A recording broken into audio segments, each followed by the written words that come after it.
ನಮಸ್ಕಾರ ಸ್ನೇಹಿತರೆ, ಎಲ್ರಿಗೂ ಲೈಫ್ ಇಷ್ಟಾನೆ ಪಾಡ್ಕಾಸ್ಟ್ ನ ಇನ್ನೊಂದು ಎಪಿಸೋಡ್ಗೆ ಸ್ವಾಗತ. ಇವತ್ತಿನ ಎಪಿಸೋಡ್ ನಲ್ಲಿ ನಾವು ಯಾರೋ ಅಸಾಧಾರಣ ವ್ಯಕ್ತಿ ಅಥವಾ ಸೆಲೆಬ್ರಿಟಿಗಳು ಈ ತರ ಎಲ್ಲ ಕರ್ಕೊಂಡು ಬಂದು ಅವ್ರ ಜೊತೆ ಮಾತಾಡಿ ಅವರ ಜೀವನದ ಒಂದು ಸ್ಫೂರ್ತಿನ ಮಾತುಕತೆಯಲ್ಲಿ ಇವತ್ತು ಮಾತಾಡ್ತೀವಿ ಅಂತ ಅಲ್ಲ. ನಿಮ್ಮ ನಡುವೆ ಇರುವಂತಹ ಒಬ್ರು ಸಾಧಾರಣ ವ್ಯಕ್ತಿನೇ ಅಥವಾ ಸಾಧಾರಣ ಬಿಸ್ನೆಸ್ ಮ್ಯಾನ್ ಅಂತ ಹೇಳ್ಬೋದು. ನಾನು ಅವ್ರ ಬಗ್ಗೆ ಒಂದಷ್ಟು ನೋಟ್ಸ್ ಕೂಡ ಮಾಡ್ಕೊಂಡ್ ಬಂದಿದ್ದೀನಿ. ಏನಂದ್ರೆ ಅವರು ಈಗ ನೀವು ನಿಮ್ಮನೆ ಸುತ್ತಲೂ ಈ ತರ ವ್ಯಕ್ತಿಗಳನ್ನ ಎಷ್ಟೊಂದು ಜನನ ಗಮನಿಸ್ತಾ ಇರ್ತೀರಿ. ಒಂದು ಸಾಮಾನ್ಯ ಅಂಗಡಿ ಮಾಲೀಕರು ಹಾಗೂ ಇವರ ಜೀವನದ ಶಿಸ್ತು ಹಾಗೂ ಸರಳತೆ ಅಥವಾ ಡಿಸಿಪ್ಲಿನ್ ಮತ್ತೆ ಸಿಂಪ್ಲಿಸಿಟಿ ಅವರನ್ನೊಬ್ಬರನ್ನ ಅಸಾಧಾರಣ ವ್ಯಕ್ತಿಯಾಗಿ ಮಾಡಿದೆ. ಅಂಡ್ ನಮ್ಗೆಲ್ರಿಗೂ ಪ್ರೇರಣೆ ಆಗುವಂತ ಶಕ್ತಿ ಅವರಲ್ಲಿ ಡೆಫಿನೆಟ್ಲಿ ಇದೆ. ಇವರು ಬೆಂಗಳೂರಿನ ಅನೇಕ ಜನರಿಗೆ ರನ್ನರ್ ದಿಲೀಪ್ ಅಂತಾನೆ ಪರಿಚಯ. ಇವರು 10 ವರ್ಷಗಳಿಂದ ನಿರಂತರವಾಗಿ ಓಡ್ತಾ ಇದ್ದಾರೆ. ಹೇಗ್ ಓಡ್ತಾ ಇದಾರೆ, ಎಲ್ಗ್ ಓಡ್ತಾ ಇದಾರೆ, ಯಾವ ದಿಕ್ಕಿನಲ್ಲಿ ಓಡ್ತಾ ಇದಾರೆ, ಆ ದಿಕ್ಕನ್ನ ಯಾವ ರೀತಿ ಮುಟ್ತಾ ಇದಾರೆ ಅನ್ನೋದನ್ನ ಅವ್ರ ಜೊತೆ ಮಾತಾಡಿ ತಿಳ್ಕೊಳ್ಳೋಣ. ಇನ್ನೊಂದು ವಿಶೇಷ ಅಂದ್ರೆ ಅಷ್ಟು ವರ್ಷದಿಂದ ಓಡ್ತಾ ಇದ್ರು ಒಂದು ಸಣ್ಣ ಇಂಜುರಿ ಅಥವಾ ಗಾಯ ಆಗಿಲ್ಲ ಇವರಿಗೆ. ಸೊ ಅದೊಂದು ಸ್ಪೆಷಲ್ ಆಸ್ಪೆಕ್ಟ್. ಹಾಗೂ ಸಾವಿರಾರು ಜನರಿಗೆ ಹೆಲ್ತ್ ಬಗ್ಗೆ ಪ್ರೇರಣೆ ಆಗಿದ್ದಾರೆ. ಇವತ್ತಿನ ಎಪಿಸೋಡ್ ನಲ್ಲಿ ಕೇಳೋಣ ನಿಮ್ಮ ನಡುವೆ ಇರುವಂತ ಒಬ್ಬ ಅಂಗಡಿ ಮಾಲೀಕ, ವ್ಯವಹಾರಸ್ಥ ರನ್ನರ್ ದಿಲೀಪ್ ಅವರ ಕತೆ. ರನ್ನರ್ ದಿಲೀಪ್ ಅವರಿಗೆ ಸ್ವಾಗತ. Welcome runner Dilip. ನಮಸ್ಕಾರ ಎಲ್ಲರಿಗೂ. ನಮಸ್ಕಾರ. ತುಂಬಾ ಧನ್ಯವಾದಗಳು ನಮ್ಗೆ ಇಲ್ಲಿ ಕರೆದಿದ್ದೀರಾ. ನನ್ನ ಬಗ್ಗೆ, ನನ್ನ ಜೀವನ ಬಗ್ಗೆ ನಾನು ಏನಂತ ಮಾಡಿದ್ದೀನಿ ಏನಂತ ಹೇಳಲಿಕ್ಕೆ ನನಗೆ ಇಷ್ಟಪಡ್ತೀನಿ ನಿಮ್ಗೆಲ್ಲ ಹೇಳೋದಕ್ಕೆ. ಖಂಡಿತ ಎಲ್ರಿಗೂ ಸ್ವಾಗತ. ಹಾಗೂ ಇವತ್ತಿನ ಎಪಿಸೋಡ್ ನಮ್ಮ ಪ್ರಾಯೋಜಕರು ಎಲ್ರಿಗೂ ತಿಳಿದ ಹಾಗೆ ಬಿ ಅಥ್ಲೀಟ್ ಗ್ರೂಪ್ ಹಾಗೂ ದಿ ಗ್ಲಾಂಪೀಸ್ ರೆಸಾರ್ಟ್ ಅಂತ. ದಿ ಗ್ಲಾಂಪೀಸ್ ರೆಸಾರ್ಟ್ ಅನ್ನೋದು ಬೆಂಗಳೂರಿನ ಹತ್ರ, ತುಮಕೂರು ಹತ್ರನೇ ಇದೆ. ಅಲ್ಲಿ ನಿಮಗೆ ಯಾವುದೇ ಒಂದು ಡೆಸ್ಟಿನೇಷನ್, ಅಕೇಶನ್ಸ್, ಫಂಕ್ಷನ್ಸ್ ಅಥವಾ ಏನಾದ್ರೂ ನಿಮ್ಮ ಕಾರ್ಪೊರೇಟ್ ಇವೆಂಟ್ಸ್ ಇದೆಲ್ಲದಕ್ಕೂ ನೀವು ಯೂಸ್ ಮಾಡ್ಕೋಬಹುದು. ತುಂಬಾ ಒಳ್ಳೆ ಫೆಸಿಲಿಟೀಸ್ ಇದೆ. ಅದ್ರ ಬಗ್ಗೆ ಡೀಟೇಲ್ಸ್ ಎಲ್ಲ ಇಲ್ಲೇ ಕೊಟ್ಟಿದೀವಿ.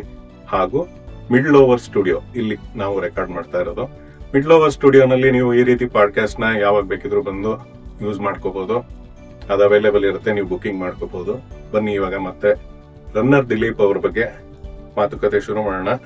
ದಿಲೀಪ್ ಅವರೇ, ಫಸ್ಟ್ ನಿಮ್ಮ ಹಿನ್ನೆಲೆ, ನಿಮ್ಮ ಬ್ಯಾಕ್ ಗ್ರೌಂಡ್, ನಿಮ್ಮ ವ್ಯವಹಾರ, ಬಿಸ್ನೆಸ್, ಇದ್ರ ಬಗ್ಗೆ ಎಲ್ಲ ಸ್ವಲ್ಪ ವಿವರಣೆ ಕೊಡಿ. ನೀವು ಬೆಳೆದಿದ್ದೆಲ್ಲಿ, ಹುಟ್ಟಿದ್ದೆಲ್ಲಿ, ಅಲ್ಲಿಂದ ಶುರು ಮಾಡ್ಕೊಂಡು ಮುಂದೆ ಬರೋಣ ರನ್ನಿಂಗ್ ಪ್ರಪಂಚಕ್ಕೆ. ನಾನು ನೋಡಿ ಹುಟ್ಟಿರೋದು 1981 ಇಸ್ವಿನಲ್ಲಿ, 14 ಸೆಪ್ಟೆಂಬರ್ 1981 ಅಂತ. ನಾನು ಹುಟ್ಟುವಾಗ ನಮ್ಮ ತಂದೆಯವರು ಬೆಂಗಳೂರಲ್ಲಿ 1965 ಇಸ್ವಿಯಲ್ಲಿ ಬಂದಿದ್ರು. ಓಕೆ, ಎಲ್ಲಿಂದ ಅವ್ರ ಮೂಲ ಎಲ್ಲ? ರಾಜಸ್ಥಾನ ಬಂದಿದ್ರು. ರಾಜಸ್ಥಾನ.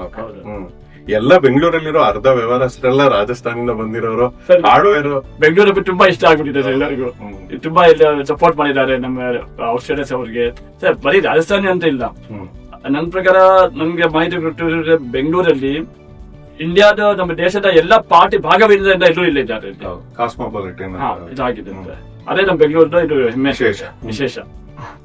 ಮತ್ತೆ ನಮ್ದು ಇವಾಗ ನಾನು 1981 ಹುಟ್ಟುವಾಗ ನಾನು ಇದ್ದೆ ಕಬ್ಬನ್ಪೇಟೆಯಲ್ಲಿ.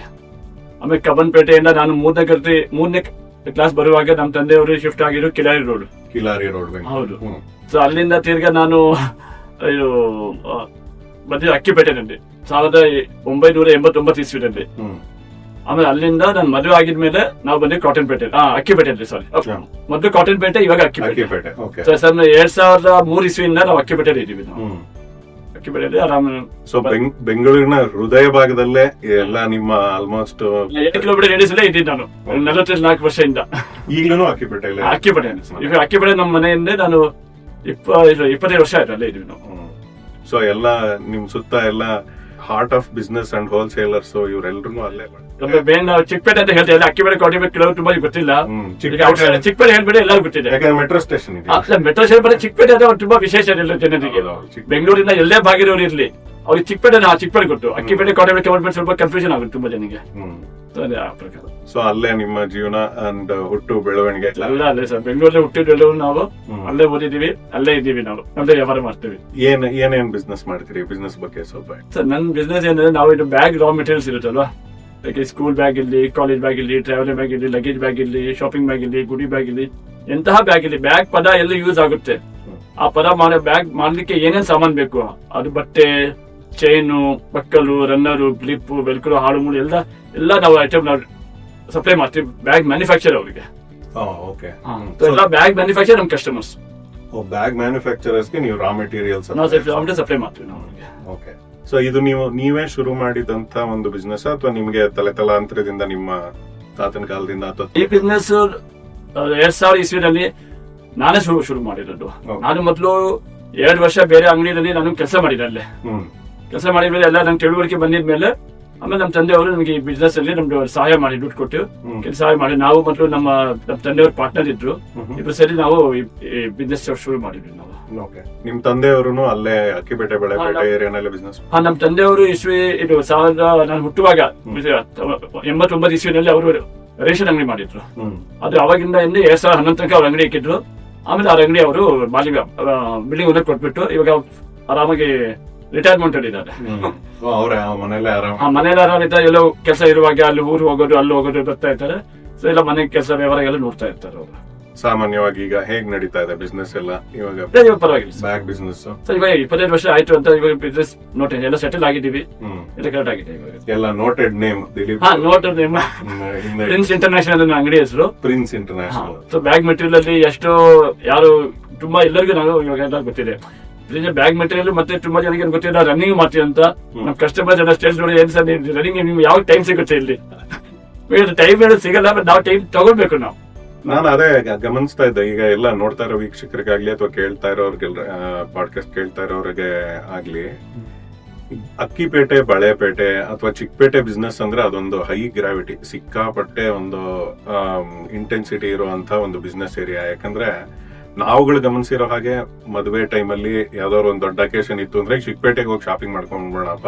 ಯಾಕಂದ್ರೆ ಹೋಲ್ಸೇಲ್ ಪರ್ಚೇಸ್ ಈ ತರದಕ್ಕೆ ಹೋದಾಗ ಅಲ್ಲಿ ವರ್ಕೌಟ್ ಆಗುತ್ತೆ, ಅದು ಇದು ಅಂತೆಲ್ಲ ಹೋಗ್ತಿವಿ. ಅಲ್ಲಿ ಹೋದ್ರೆ ಅಲ್ಲಿ ನಡೆಯುವಂತ ವ್ಯವಹಾರ, ಅದರದ್ದು ಸ್ಪೀಡು ಇದನ್ನ ಮ್ಯಾಚ್ ಮಾಡಕ್ಕೇನೆ ಆಗಲ್ಲ. ಅದು ಫುಲ್ ಅಷ್ಟು ಜನ ಇರ್ತಾರೆ ಆಲ್ ಓವರ್ ಕರ್ನಾಟಕ, ಆಲ್ಮೋಸ್ಟ್ ಎಲ್ಲ ಬಂದಿರ್ತಾರೆ. ಅಲ್ಲಿ ಬಿಸ್ನೆಸ್ ಮಾಡೋರ್ನು ಗಮನಿಸಿದ್ರೆ ಅವ್ರಿಗೆ 1 ನಿಮಿಷ ಪುರ್ಸೋತಿರಲ್ಲ, ಅಲ್ಲಿ ಏನೋ ಒಂದು ಟೈಮ್ ಅಂತೂ ಇರೋದಿಲ್ಲ. ಅದ್ರ ನಡುವೆ ಎಲ್ರು ನಾನ್ ನೋಡ್ತಿರೋ ಹಂಗೆ ಸುಮ್ನೆ ಬರ್ತಾರೆ, ಅಂಗಡಿ ತೆಗಿತಾರೆ, ಅವ್ರ ದುಡ್ಡೆಲ್ಲ ಎಣಿಸ್ಕೋತಾರೆ, ಅಕೌಂಟ್ಸ್ ಮ್ಯಾಚ್ ಮಾಡ್ಬೇಕು, ರಾ ಮೆಟೀರಿಯಲ್ಸ್ ವೆಂಡರ್ಸ್ ಕಾಲ್ ಮಾಡ್ತಾ ಇರ್ತಾರೆ. ಈ ಇಷ್ಟು ಬಿಸಿ ಇರುವಾಗ ಫಿಟ್ನೆಸ್ ಅನ್ನೋದು ಇದೆಲ್ಲ ಬಂದಿರೋದು ದಿಲೀಪ್ ಅವರ ಜೀವನದಲ್ಲಿ ಇದೊಂದು ಆಶ್ಚರ್ಯಕರ ಸಂಗತಿನೇ. ಅಂಡ್ ಡೆಫಿನೆಟ್ಲಿ ಒಂದು ಪ್ರೇರಣಾತ್ಮಕವಾದ ಒಂದು ಅಂಶ. ಅಲ್ಲಿ ಕೂತಿರುವಂತ ಎಷ್ಟೊಂದು ವ್ಯವಹಾರಸ್ಥರಿಗಾಗ್ಲಿ ಅಥವಾ ಯಾರೇ ಅಂಗಡಿ ನಡೆಸ್ತಾ ಇರೋರು ಬಿಸ್ನೆಸ್ ನಮಗ್ ಟೈಮ್ ಇರಲ್ಲ ಅನ್ನೋರಿಗೆ ಈ ವಿಷಯ ಡೆಫಿನೆಟ್ಲಿ ಕೇಳಿಸ್ಕೋಬೇಕು. ಅದನ್ನ ಕೇಳಿಸ್ಕೊಂಡ್ರೆ ಇವತ್ತು ನಮಗೂ ಒಂದು ಅದರಿಂದ ಸಾರ್ಥಕತೆ ಅಂತ ಕಾಣಿಸ್ಕೋಬಹುದು. ಅದ್ರ ಬಗ್ಗೆ ಮಾತಾಡೋಣ. ಫಸ್ಟ್ ನೀವು ಈ ಫಿಟ್ನೆಸ್ ಜರ್ನಿಗೆ ಬರೋಕ್ ಮುಂಚೆ ಇದ್ದಿದ್ ದಿಲೀಪ್, ಅದನ್ನ ಯೋಚನೆ ಮಾಡಿದ್ರೆ ಆ ದಿಲೀಪ್ ಹೇಗಿದ್ರು, ಅಲ್ಲಿಂದ ಹೇಗೆ ಅದು ಟ್ರಾನ್ಸ್ಫಾರ್ಮ್ ಆಗಿ ರೂಪಾಂತರಗೊಂಡು ಅನ್ನೋದು ಸ್ವಲ್ಪ ಹೇಳಿ. ಸರ್, ಇದು ನಾನು ಶುರು ಮಾಡಿರೋದು ಕರೆಕ್ಟ್ ಆಗಿ ನೆಟ್ಟವಾಗಿ ಹೇಳಿದ್ರೆ 2013 ಆಕಸ್ಮಿಕವಾಗಿ ಸುಮ್ನೆ ಶುರು ಮಾಡಿದ್ರ ಅಥವಾ ಮಾಡ್ಬೇಕು? ಹಂಗೇನಿಲ್ಲ ನೋಡಿ, ನಾನು ಅದಕ್ಕೆ ಮುಂಚೆ ನಾನು ಜಿಮ್ ಹೋಗ್ತಾ ಇದ್ದೆ. ನಾನು ಜಿಮ್ ಹೋಗ್ತಾ ಇದ್ದೆ. ಜಿಮ್ ಅಲ್ಲಿ ಅದು ಏನಾಯ್ತು ಅಂದ್ರೆ ನಮ್ಮ ಮನೆ ಪಕ್ಕ ಜಿಮ್ ಇತ್ತು. ಸೊ ಒಳ್ಳೆ ತಿಂಗಳು ಹೋಗ್ತಾ ಇದ್ದೆ, ಅದೇ ಮನ್ಸ್ ಆಗ್ತಾ ಇಲ್ಲ, ವಾಪಸ್ ಬರ್ಸ್ಬಿಡ್ತಾ ಇದ್ದೆ. ಇಲ್ಲೇ ಚಿಕ್ಕಪೇಟೆ ಅಕ್ಕಪಕ್ಕ ಮನೆ ಪಕ್ಕ ಜಿಮ್ ಇತ್ತು. ಸೊ ಹಂಗೆ ನಾನು 2-3 ಸಲ ನಾನು ಜಿಮ್ ಹೋಗಿದ್ದೀನಿ. 2011, 12 ಹೋಗಿದ್ದೀನಿ ನಾನು. ಆಮೇಲೆ ನಾನು ಅದು ಇಷ್ಟ ಆಗಿಲ್ಲ. ಬೆಳಗ್ಗೆ ಹೋಗೋದು, ಬೇಗ ಹೋಗೋದು ಬರೋದು ಅದು ಸ್ವಲ್ಪ ಬೋರಿಂಗ್ ಆಗಿತ್ತು ಅಂತ. ಬಟ್ ನಾನು ಅವಾಗ ಬಂದು ನಾನು ಏನಿದ್ರೆ ನಾನು ಬೆಳಿಗ್ಗೆ ರಾತ್ರಿ ಲೈಕ್ 8-8ವರೆ ನಾನು ಎತ್ತೊಳ್ತಾ ಇದ್ದೆ. ನಾನು 8 ಸ್ವಲ್ಪ ಟೈಪ್ ಇತ್ತು ನಂದು. ಯಾಕೆ ನಾನು 9-10 ಗಂಟೆ ಅಂಗಡಿ ಓಪನ್ ಮಾಡ್ತಾ ಇದ್ದೆ. 9 ಅಂಗಡಿ ಓಪನ್ ಮಾಡೋದು. 8 ಎದ್ದೋಡ್ಬಿಟ್ಟು ಆರಾಮಾಗಿ ಸ್ನಾನ ಮಾಡಿ ನಾಶ ಮಾಡಿ ಹೋಗ್ತಾ ಇದ್ದೆ ನಾನು. 2013 ಏನಾಯ್ತು ಅಂದ್ರೆ ನನಗೆ ಯಾವ್ದೋ ಒಂದು ಜಿಮ್ ಇದೆ, ಫಿಟ್ನೆಸ್ ಫಸ್ಟ್ ಅಂತ, ಬ್ರಿಗೇಡ್ ರೋಡ್ ಅಲ್ಲಿ. ಅಲ್ಲಿ ನಮ್ಮ ಇಲ್ಲಿ ಅವ್ರು ಇರ್ತಾರೆ ಯಾರು ಜಿಮ್ ಮೆಂಬರ್, ಅವ್ರು ತಮ್ಮ ಫ್ರೆಂಡ್ಸ್ ರೆಫರ್ ಮಾಡಿ ಅಂತ ಯಾರು ನನ್ನ ಹೆಸರು ಕೊಟ್ಬಿಟ್ರು ಅವ್ರು ಯಾರು. ಆಮೇಲೆ ಅವ್ರು ನನ್ಗೆ ಫೋನ್ ಮಾಡಿದ್ರು, ಸರ್ ನಮ್ ಜಿಮ್ ಇದೆ, ಓಪನ್ ಇದೆ, ನೀವು ಬಂದು ನೋಡಿ.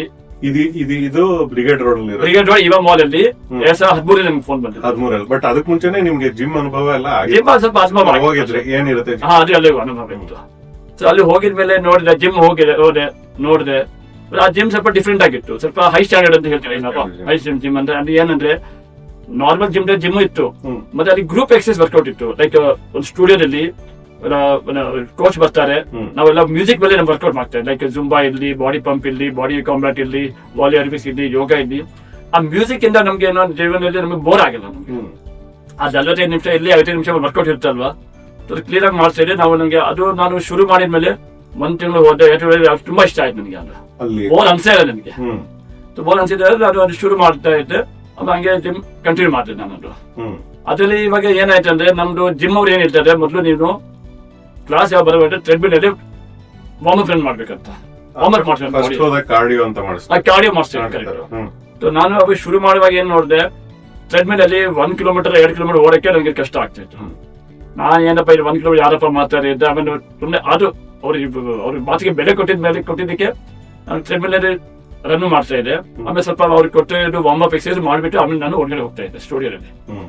ಸೊ ಅವಾಗ ಏನಾಯ್ತು, ಒಂದ್ ದಿವಸ ಏನಾಯ್ತು ನಂಗೆ, ನಾನು ಫಾಲೋ ಅಪ್ ಮಾಡ್ತಾ ನಮ್ಮ ಜಿಮ್ದು ಒಂದು ವರ್ಕೌಟ್ ವಾಟ್ಸ್ಆಪ್ ಗ್ರೂಪ್ ಇತ್ತಲ್ವಾ, ಸೊ ಅಲ್ಲಿ ನೋಡ್ರಿ ಯಾರೋ ನಮ್ಮ ಜಿಮ್ ಟ್ರೈನರು 21 ಕಿಲೋಮೀಟರ್ ಟ್ರೆಡ್ಮಿಲ್ ಓಡಿದ್ದಾರೆ ಅಂತ. ಅದೊಂದು ಆಶ್ಚರ್ಯ. ನನ್ಗೆ ಇದು ಆಸೆ ಇದೇನಪ್ಪ, ನಾನು 1 ಕಿಲೋಮೀಟರ್ ಓಡಕ್ ಆಗ್ತಿಲ್ಲ ನನಗೆ, 21 ಕಿಲೋಮೀಟರ್ ಓಡಬೇಕು, ಈಗ ಓಡ್ಬಿಟ್ರು ಅವರು. ಈಗ ಆ ಪಾಯಿಂಟ್ ಅಲ್ಲಿ ಪಾಸ್ ಮಾಡಿರೋಣ. 21 ಕಿಲೋಮೀಟರ್ ಅನ್ನೋದು ನಾವು ಹೊಸದಾಗಿ ಕೇಳಿದ್ರಿ. ಬಟ್ ಜಿಮ್ ಅನ್ನೋದು ನಿಮ್ಮ ಒಂದು ಫಿಟ್ನೆಸ್ ಜರ್ನಿನಲ್ಲಿ ಮೊದಲನೇ ಮೆಟ್ಲು ಅಂತ ಈಗ ಇಲ್ಲಿವರೆಗೂ ಹೇಳಿದ್ರು. ಬಟ್ ಆ ಮೊದಲನೇ ಮೆಟ್ಲು ಹತ್ತಕ್ ಮುಂಚೆ ನಿಮ್ಮ ಆರೋಗ್ಯ ಅಥವಾ ನಿಮ್ ಫಿಟ್ನೆಸ್ ಇದ್ರ ಬಗ್ಗೆ ಹೇಳಿ, ಹೇಗಿತ್ತು ಅವಾಗ ಮುಂಚೆ? ಆರೋಗ್ಯ ಅಂದ್ರೆ ನೋಡಿ, ನಂದು ತೂಕ ಅವಾಗ 84-85 ಕಿಲೋ ತೂಕ ಇತ್ತು. ಅವ್ನಿಗೆ ಸರಿ ದಪ್ಪ ಇದ್ರೆ ಅಷ್ಟೊಂದು ದಪ್ಪ ಇಲ್ಲ, ನಾ ಹೈಟ್ ಜಾಸ್ತಿ ಆಗಿರೋದು ಅಷ್ಟು ದಪ್ಪ ಕಾಣಿಸ್ತಾ ಇರ್ಲಿಲ್ಲ. ಬಟ್ ಓಕೆ, ನಾನು ಸ್ವಲ್ಪ ದಪ್ಪನೇ ಇದ್ದೆ ಅವಾಗ. ಮತ್ತೆ ಅಲ್ಲಿ ಜಿಮ್ ಅಲ್ಲಿ ಸ್ವಲ್ಪ ಇನ್ನೊಂದು ತುಂಬಾ ಲೇಜಿನೆಸ್ ಇತ್ತು ನಂದು. ಅದೇ 8:00 ನಾವೇನು ಅದು ಮತ್ತೆ ಏನೋ ಈ ಕಾಲದ ಈ ಪ್ರಾಬ್ಲಮ್ ಆ ಪ್ರಾಬ್ಲಮ್, ಈ ಹೆಡ್ ತಲೆ ನೋವು ಈ ನೋವು ಎಲ್ಲ ಬಂತು. ಬಟ್ ಜಿಮ್ ಸ್ಟಾರ್ಟ್ ಮಾಡಿದ ಮೇಲೆ ನಮ್ಗೆ ಏನೋ ಆತರ ಸ್ವಲ್ಪ ಒಳ್ಳೇದಾಗ್ತಾ ಇತ್ತು ನಿಜವಾಗಿ. ಮೊದಲನೇ ಜಿಮ್ ಜಿಮ್ ಸೇರಿದಾಗ ಸ್ವಲ್ಪ ಅದಕ್ಕಿಂತ 1% ಒಳ್ಳೇದಾಯ್ತು. ಹೌದು, ಚಾನ್ಸ್ ಆಯ್ತು. ಆಮೇಲೆ ನಾನು ಇದು ರನ್ನಿಂಗ್ ಅಲ್ಲಿ ಅವ್ರು ನೋಡಿದ್ಮೇಲೆ ನನ್ಗೆ ಆಸೆ, ನಾನು ಒಂದು ಈ ತರ ನನ್ ಮಾಡ್ಬೇಕಂತ. 21 ಕಿಲೋಮೀಟರ್ ಎಲ್ಲಿ ಅಲ್ಲಿ ಟ್ರೆಡ್ಮಿಲ್ ಮಾಡಿದ್ರು. ಆ ಟ್ರೆಡ್ಮಿಲ್ ಹಂಗೆ ಇತ್ತ 21 ಕಿಲೋಮೀಟರ್ ಟ್ರೆಡ್ಮಿಲ್ ಏನಾಗಿಲ್ಲ ಸರ್ ನನಗೆ. ಬಟ್ ನಾನು ಆಮೇಲೆ ಏನ್ ಮಾಡಿದೆ, ಆಮೇಲೆ ನಾವು ಕೋಚ್ ಹೇಳಿರ್ತಾರಲ್ಲ, ಆಮೇಲೆ ಡೈಲಿ ಹೋಗ್ತಾ ಇದ್ದಾರೆ ಜಿಮ್. ಅವಾಗ ನಾ 2 ಕಿಲೋಮೀಟರ್ ಆದ್ರೂ ಮಾಡ್ತಾ ಇದ್ದೆ ಟ್ರೆಡ್ಮಿಲ್ ಅಲ್ಲಿ.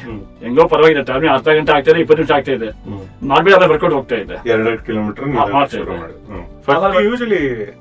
ಈಗ ನಾರ್ಮಲ್ ಜಿಮ್ಗೆ ಎಲ್ಲ ಕಾರ್ಡಿಯೋ ಮಾಡಿಸ್ಬೇಕಾದ್ರೆ ಎಷ್ಟು ಓಡಿಸ್ತಾರೆ? ಅಲ್ಲೇನು ಜಾಸ್ತಿ ಒಂದು 15 ಅವ್ರು ಜಿಮ್ ಅವ್ರು ಅಷ್ಟೇ 15 ನಿಮಿಷ ಟ್ರೆಡ್ಮಿಲ್ ಮಾಡಿ ಬೇಕಾದ್ರೆ ವರ್ಕೌಟ್ ಎಲ್ಲರಿಗೂ ಚಾನ್ಸ್ ಕೊಡ್ಬೇಕಲ್ಲ.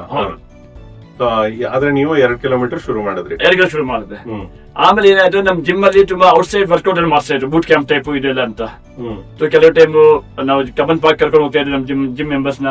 ಅಲ್ಲಿ ಏನೋ ಒಂದ್ ಸ್ಟ್ರೆಂತ್ ವರ್ಕೌಟ್ ಮಾಡ್ತಾ ಇದ್ರು, ಬೂಟ್ ಕ್ಯಾಂಪಿಂಗ್ ವರ್ಕೌಟ್ ಮಾಡ್ತಾ ಇದ್ರು, ಎಲ್ಲ ಮಾಡ್ತಾ ಇದ್ರು. ಒಂದ್ಸಲಿ ಏನಾಯ್ತು, ಅವರು ಒಂದು 5 ಕಿಲೋಮೀಟರ್ ರನ್ ಅಂತ ಮಾಡಿದ್ರು ಅವರು. ಯಾರು? ಇವಾಗ ಜಿಮ್ ಅವರು, ಫಿಟ್ನೆಸ್ ಜಿಮ್ ಅವರು. ಅವ್ರಿಗೆ 5 ಕಿಲೋ ರನ್ ಮಾಡೋಣ ಅಂತ ಕಮನ್ ಪಾರ್ಕ್, ಎಲ್ಲರೂ ಬನ್ನಿ ಅದು ಯಾರು ಇಷ್ಟ ಇದೆ ಅಂತ. ಎಲ್ಲ ಹೋದ್ವಿ ಅಲ್ಲಿ. ಅವಾಗ ನಾವು ಟ್ರ್ಯಾಕ್ ಏನ್ ಮಾಡ್ತಾ ಇಲ್ಲ, ಸುಮ್ಮನೆ ಅವ್ನು ಕಮನ್ ಪಾರ್ಕ್ ರೌಂಡ್ ಮಾಡಿದೀವಿ ಅಂತ. 4 ಕಿಲೋಮೀಟರ್ 5 ಕಿಲೋಮೀಟರ್ ಅಷ್ಟು ಗೊತ್ತಿದ್ದಿಲ್ಲ ನನಗೆ. ಒಂದ್ ರೌಂಡ್ ಮಾಡಿದ್ವಿ. ಅವ್ರಿಗೆ ಖುಷಿ ಆಯ್ತು, ತುಂಬಾ ಖುಷಿ ಆಯ್ತು. ಇವು ಪರವಾಗಿಲ್ಲಪ್ಪ ಮಾಡ್ಬೋದು ಅಂತ. ಆಮೇಲೆ ಇದು ಶುರು ಮಾಡ್ತಾ ನಾನು 2014 ತನಕ ನಾನು ರನ್ನಿಂಗ್ ಅಲ್ಲಿ ನಾನು ಶುರು ಮಾಡಿದೆ. ಆಮೇಲೆ ಏನಾಯ್ತು ಅಂದ್ರೆ, ನಾನು ಹೇಳ್ಬೋದು ಅಂದ್ರೆ, ನಾನು ಒಂದು ಧಾನ್ಯ ಮಾಡಿದೆ. ಪ್ರತಿ ಭಾನುವಾರ ನನ್ನ ಅಂಗಡಿ ರಜಾ ಇರುತ್ತೆ. ಭಾನುವಾರದ ರಜಾ ಇರುತ್ತೆ. ಬೇರೆ ಇನ್ನು 6 ದಿನನೂ ಆ ದಿವಸ ನಾನು ವರ್ಕಿಂಗ್ ಮಾಡ್ತೀನಿ ಸರ್. ನಮ್ಮ ಅಂಗಡಿಯಲ್ಲಿ ಬೆಳಿಗ್ಗೆ 9:30 ರಾತ್ರಿ 9 ಗಂಟೆ ತನಕ ಭಾನುವಾರ ರಜಾ ಇತ್ತು. ನಮ್ಗೆ ರನ್ನಿಂಗ್ ಯಾವ ಟೈಮ್ ಭಾನುವಾರ ಸಿಗುತ್ತೆ ಅಂತ ನಾವು ಪ್ರತಿ ಭಾನುವಾರ ಹೋಗ್ತಾ ಇದ್ದೆ. 4 ಕಿಲೋಮೀಟರ್ 3 ಕಿಲೋಮೀಟರ್ ರನ್ನಿಂಗ್ ಮಾಡ್ಕೊಂಡು ಬರ್ತಾ ಇದ್ದೆ. ಅವಾಗ ನಾನು ವೀಕ್ಲಿ ರನ್ನರ್ ಅಂತ ಹೇಳ್ಬೋದು. ನಾನು ವೀಕ್ಲಿ ಒನ್ಸ್ ಕಮಲ್ ಪಾರ್ಕ್ ಅಲ್ಲಿ ಹತ್ರ ಅಲ್ಲ, ನನಗೆ ಮನೆಯಿಂದ 3 ಕಿಲೋಮೀಟರ್ ಇತ್ತು. ಸೊ ಹೋಗಿ ಮಾಡ್ತಾ ಇದ್ದೆ ನಾನು. ಮಾತ್ರ ಸ್ವಲ್ಪ ತುಂಬಾ ಜಾಸ್ತಿ ಆಸೆ ಬಿಟ್ಟು ನನಗೆ ಅವಾಗ ರನ್ನಿಂಗ್ ಬಗ್ಗೆ ಆಕರ್ಷಣೆ. ಆಮೇಲೆ ಅದು ಮಾತ್ರ ಜೂನ್ ಅಲ್ಲಿ ನಾನು ಕರೆಕ್ಟಾಗಿ ರನ್ನಿಂಗ್ ಶುರು ಮಾಡಿದೆ. ನಾನು ಜೂನ್ 2014 ಹಂಗೆ ಮಾತ್ರ ನನಗೆ ಆಸೆ ಬಂತು. ಆಮೇಲೆ ಡಿಸೆಂಬರ್ ಮೊದಲನೇ ಭಾನುವಾರ ನನ್ನ ಲೈಫ್ದು ಮೊದಲನೇ 10 ಕಿಲೋಮೀಟರ್ ಲಾಲ್ಬಾಗ್ ಕಮನ್ ಪಾರ್ಕ್ ಮಾಡಿದ್ದೀನಿ ನಾನು. 2014 ಹೌದು. ಅಲ್ಲಿಗೆ ಬರೋಣ. ಬಟ್ ನಿಮ್ಗೆ ಆಸೆ ಹೆಚ್ಚಾಗಿ ಸ್ಟಾರ್ಟ್ ಆಯ್ತು, ರನ್ನಿಂಗ್ ಬಗ್ಗೆ ಆಕರ್ಷಣೆ ಶುರು ಆಯ್ತು ಅಂತ ಹೇಳಿದ್ರಿ ದಿಲೀಪ್. ಇದು ಶುರುವಾಗಕ್ಕೆ ನಾನ್ ಗಮನಿಸಿರೋ ಹಾಗೆ ಅಥವಾ ಮಾತಾಡಿರೋರು ಒಂದಷ್ಟು ಜನ ನಿಮ್ಮತ್ತ ರನ್ನರ್ಸ್, ಇವರು ಸ್ಫೂರ್ತಿದಾಯಕವಾಗಿರುವಂತ ರನ್ನರ್ಸ್ ಜೊತೆ ಮಾತಾಡಿದಾಗ ನನಗೆ ತಿಳಿದ ಮಟ್ಟಿಗೆ ರನ್ನಿಂಗ್ ಜೊತೆ ಆಸೆಗೂ ಜೊತೆಗೆ ಅಲ್ಲಿ ಸಿಗುವಂತ ವಾತಾವರಣ, ಹೊಸ ಜನರ ಪರಿಚಯ, ಇದೆಲ್ಲಾನು ಸೇರ್ಕೊಳ್ಳೋದು. ನಿಮ್ಗೂ ಈ ತರ ಹೊಸ ಜನರು ಯಾರು ಪರಿಚಯ ಆಗಿ ಫ್ರೆಂಡ್ಸ್ ಇನ್ಸ್ಪಿರೇಷನ್ ಅವಾಗ ನಾನು ಹೇಳ್ಬೋದು, ನಾನು ರನ್ನಿಂಗ್ ಶುರು ಮಾಡುವಾಗ ನಮ್ಗೆ ಸಪೋರ್ಟ್ ಇಲ್ಲಿ ನಮ್ ಫ್ರೆಂಡ್ಸ್ ಯಾರು ಇರ್ಲಿಲ್ಲ. ಅವಾಗ ಯಾರು ಇರ್ಲಿಲ್ಲ. ಇವತ್ತಿನ ಜನರೇಷನ್ ಹೇಳ್ತಾರೆ ನಾನು ರನ್ನಿಂಗ್ ಮಾಡ್ಬೇಕು, ಯಾರು ನನಗೆ ಮೋಟಿವೇಟರ್ ಬೇಕು, ನನಗೆ ಬರಬೇಕು, ನನಗೆ ಕಂಪ್ನಿ ಕೊಡಬೇಕು, ಮಾಡಬೇಕು. ಬಟ್ ನಾನು ರನ್ನಿಂಗ್ ಶುರು ಮಾಡಿದ್ದೀನಿ, ನಾನು ಒಬ್ಬನೇ ನಾನು ಮಾಡಿದ್ದೀನಿ, ಸೆಲ್ಫ್ ಮೋಟಿವೇಟೆಡ್ ಮಾಡಿದ್ದೆ. ನಮ್ಮ ನೋ ಡೌಟ್ ನಮ್ಮ ಕೋಚ್ ಅವ್ರು ಇದ್ರಲ್ವಾ ಜಿಮ್ ಅಲ್ಲಿ, ಅವ್ರು ನೋಡಿ ನಾನು ಪ್ರೇರಣೆ ಆಗಿದ್ದೀನಿ ನಾನು. ಬಟ್ ನಾನು ರನ್ನಿಂಗ್ ಮನೆಯಿಂದ ಅಲ್ಲಿ ಕವಲ್ಪಾಗ ಹೋಗ್ಲಿಕ್ಕೆ ನನಗೆ ಯಾರಿಗೂ ವೇಟ್ ಮಾಡಿಲ್ಲ. ನಾನು ನಮ್ಮ ಜೊತೆ ಯಾರು ಬಂದೆ ನಾನು ರನ್ನಿಂಗ್ ಮೇಲೆ ಮಾಡಲ್ಲ ಅಂತ, ಹಂಗೆ ನಾನು ಶುರು ಮಾಡಿದೆ, ಮಾತ್ರ ಹೋಗ್ತಾ ಇದ್ದೆ. ಸೊ ನಿಮ್ಮ ಪ್ರೇರಣೆಯ ಶಕ್ತಿಯಲ್ಲಿ ಆ ಜಿಮ್, ಬ್ರಿಗೇಡ್ ರೋಡ್ ಜಿಮ್ ಒಳ್ಳೆ ಒಂದು ಮಹತ್ವದ ಅದು ನನಗೆ ಹೇಳ್ಬೋದು, ನನ್ನ ಜನ್ಮ ಕೊಟ್ಟಿರೋದು ರನ್ನರ್ ದಿಲೀಪ್ನ. ಸೊ ಹೇಳಿ, ಆಮೇಲೆ 10 ಕಿಲೋಮೀಟರ್ ಕಬ್ಬನ್ ಪಾರ್ಕ್ ಅಲ್ಲಿ ಶುರು ಮಾಡಿದ್ರು. ಡಿಸೆಂಬರ್ ಮೊದಲನೇ ಭಾನುವಾರ 10 ಕಿಲೋಮೀಟರ್ ಮಾಡಿದೆ. ಹಂಗೆ ನನಗೆ ಅವಾಗ ತುಂಬಾ ಖುಷಿ ಆಯ್ತು. ಆಮೇಲೆ ನೆಕ್ಸ್ಟ್ ವಾರ ತಿರುಗಿ 10 ಕಿಲೋಮೀಟರ್ ಮಾಡಿದೆ. ಅವಾಗ ಟ್ರ್ಯಾಕರ್ಸ್ ಎಲ್ಲ ಏನ್ ಈ ರನ್ ಕೀಪರ್ ಆಪ್ ಅಂತ ಬರ್ತಾ ಇತ್ತು, ರನ್ ಕೀಪರ್ಸ್, ಅದು ಪ್ಲೇ ಸ್ಟೋರ್ ಸಿಗುತ್ತೆ, ಅದ ಟ್ರ್ಯಾಕ್ ಮಾಡ್ತಾ ಇದ್ದೆ ನಾನು. ಸೊ ಹಂಗೆ ಮಾಡ್ತಾ ನಾನು 2015 ಮೊದಲನೇ ದಿವಸ ಜನವರಿ ನ್ಯೂ ಇಯರ್ ಟೈಮ್ ನಾನು 15 ಕಿಲೋಮೀಟರ್ ಓಡಿದ್ನಿ. 15 ಸುಮ್ನೆ ಖುಷಿ ಆಯ್ತು, 10 ಕಿಲೋ ಮಾಡಿದ್ರೆ 15 ಮಾಡ್ಬಿಡೋಣ ಅಂತ. ಅವತ್ತು ಜೋರಾಗಿ ಮಾಡಿತ್ತು ಅವತ್ತು, ಆದ್ರೂ ಪರವಾಗಿಲ್ಲ, ಹೋಗ ನಾನು ಧಾರಣೆ ಮಾಡ್ಬಿಟ್ಟಿದ್ದೀನಿ, ಮಾಡ್ತೀನಿ, ಅದ್ ಮಾಡ್ಬಿಟ್ಟು ಅದು ಒಂದು ದೀಕ್ಷೆ ತಗೊಂಡ್ ಮಾಡ್ದಂಗ್ಲಿ ಮಾಡಿದ್ಮೇಲೆ ಅದು ಆಯ್ತು. ಆಮೇಲೆ ನೋಡಿದ್ರೆ ನಾವು ತಿರ್ಗಾ ಲೈಫ್ ತಿರ್ಗಾ ಹಂಗೆ ನಾರ್ಮಲ್ ಆಗಿತ್ತು, ಅಂಗಡಿ ಹೋಗೋದು ಬರೋದು ಭಾನುವಾರ ಮಾಡ್ತಾ ಇದ್ವಿ ಅಂತ. ಆಮೇಲೆ ಒಂದು ಡೆಕ್ಕನ್ ಅರೌಂಡ್ ನ್ಯೂಸ್ ಪೇಪರ್ ಅಲ್ಲಿ ಒಂದು ಆಡ್ ನೋಡಿದೆ ನಾನು, Bengaluru 10K challenge by NEB sports. Bengaluru 10K challenge by NEB sports, ಅದು ಮೊದಲನೇ ಎಡಿಷನ್ ಇತ್ತು. ಅಂಡ್ ಅದು ಸ್ಟಾರ್ಟ್ ಆಗಿರೋದು ನೈಸ್ ರೋಡ್ ಅಲ್ಲಿ, ಹೊಸ್ಕರಿಯಲ್ಲಿ ಟೋಲ್ ಅಲ್ಲಿ, ನೈಸ್ PS ಕಾಲೇಜ್ ಪಕ್ಕ, PS ಕಾಲೇಜ್ ಹತ್ರ. ಅಲ್ಲಿ ನಾನು ನೋಡಿದೆ.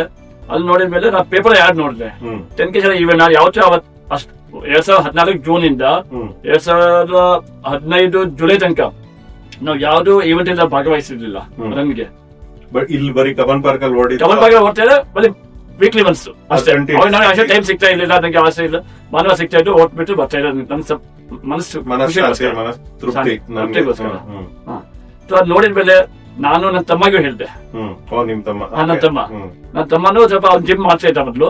ಸೊ ಅವ್ನು ನಾ ಈ ರನ್ ಹೋಗೋಣ, ಇದು ಏನ್ run NEB sports 10K challenge run ಅಂತ ಇವೆಂಟ್ ಇದೆ, ನೋಡೋಣ ಹೆಂಗಿರುತ್ತೆ ಅಂತ. ಅವ್ರ ಹೆಸರೇನು? ಕಿಶೋರ್ ಕಿಶೋರ್. ನಾನು ದಿಲೀಪ್ ಅವ್ನು ಕಿಶೋರ್. ದಿಲೀಪ್ ಅಂಡ್ ಕಿಶೋರ್. ಓಕೆ, ಅವರು ನಿಮ್ ಜೊತೆ ಬ್ಯಾಕ್ ಬಿಸ್ನೆಸ್ ಎಲ್ಲ ಇದಾರೆ? ಒಟ್ಟಿಗೆ ನಾವು ಒಂದೇ ತಾಯಿ ಮಕ್ಕಳು, ಒಂದೇ ಬಿಸ್ನೆಸ್, ಒಂದೇ ಮನೆ, ಎಲ್ಲ ಇವಾಗ್ಲೂ ನಂಗೆ ಎಂತ ಒಂದ್ ಸಂತೋಷದ ವಿಷಯ ಅಲ್ವಾ ಅದೆಲ್ಲ. ಓಕೆ, ಸೊ ನಾವು ಬಂದು ನೋಡಿದ್ಮೇಲೆ ಅವ್ರು ನೋಡಿ ಓಕೆ ಅಪ್ಪ ಅನ್ನ ರಿಜಿಸ್ಟರ್ ಮಾಡೋಣ ಅಂತ. ಸೊ ನಾವು ಇಬ್ರು ರಿಜಿಸ್ಟರ್ ಮಾಡಿದ್ವಿ. ಸೊ ಜುಲೈ 5ನೇ ತಾರೀಕು 8ನೇ ತಾರೀಕು ಏನಿತ್ತು ಅದು ರೇಸು, ಮೈಸೂರಲ್ಲಿ ಹೋಗಿದ್ವಿ. ನಾ ಇಬ್ರು 10 ಕಿಲೋಮೀಟರ್ ಮೊದಲನೇ ನಮ್ ಲೈಫ್ 10 ಕಿಲೋಮೀಟರ್ ನಾವು ಓಡಿದ್ವಿ. ಯಾರು ಇದು ಆರ್ಗನೈಸರ್ಸ್? NEB sports. ಅದು ಮೊದಲನೇ ಎಡಿಷನ್ ಇತ್ತು. ಮತ್ತೆ 10 ಕಿಲೋಮೀಟರ್ ನೈಸ್ ರೋಡ್ ಇತ್ತು, ಹೊಸಕೆರೆ ಟೋಲ್ ಹತ್ರ.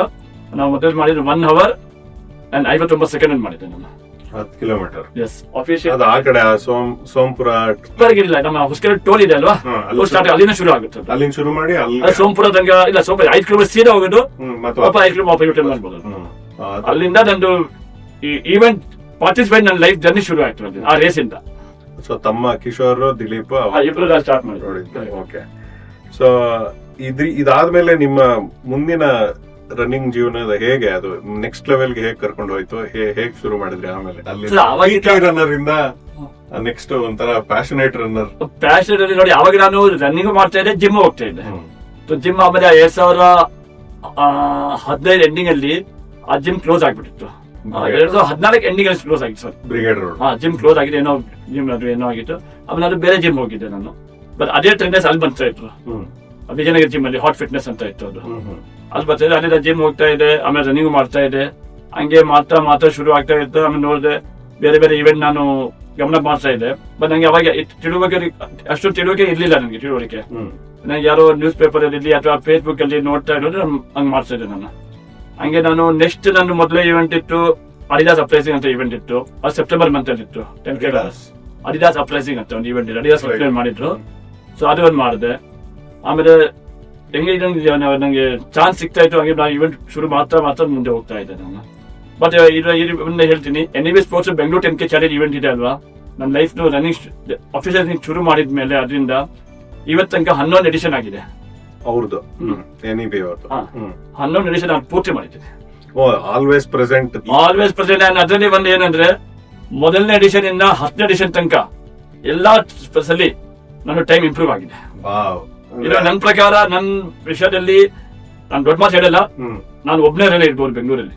ಯಾಕೆ ಈ 10 ಎಡಿಷನ್ ಮಾಡೋರು ಮೊದಲನೇ ಫೆಸ್ಟಿವಲ್ ಬೆಂಗಳೂರಲ್ಲಿ ಇದ್ದಾರೆ 10 11 ಜನ ಅಷ್ಟೇನೆ, 10 ಜನ ಇರೋದು.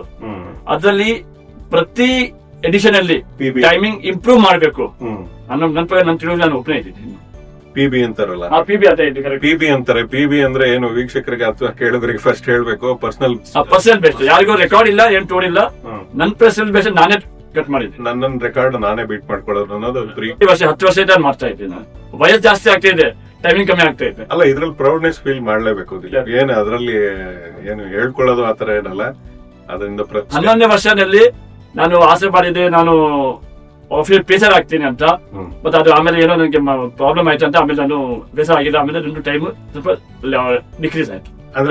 ಅಂದ್ರೆ ಪೇಸರ್ ಅಂದ್ರೆ ನಾನು ಏನ್ ಹೇಳ್ತಾರೆ, ಒಂದು ಈವೆಂಟ್ ಅಲ್ಲಿ 1000 ಜನ ಇರ್ತೀವಿ ನಾವು. ಒಬ್ಬರಿಗೆ ಅವ್ರು ಏನ್ ಆರ್ಗನೈಸರ್ ಏನ್ ಮಾಡ್ತಾರೆ, ಅವರು ಕೆಲವು 10 ಜನ 12 ಜನ ರನ್ನರ್ನ ಸೆಲೆಕ್ಟ್ ಮಾಡ್ತಾರೆ. ಅವರು ಜಾಸ್ತಿ ಅವ್ರಿಗೆ ಎಕ್ಸ್ಪೀರಿಯನ್ಸ್ ಇರ್ಬೇಕು.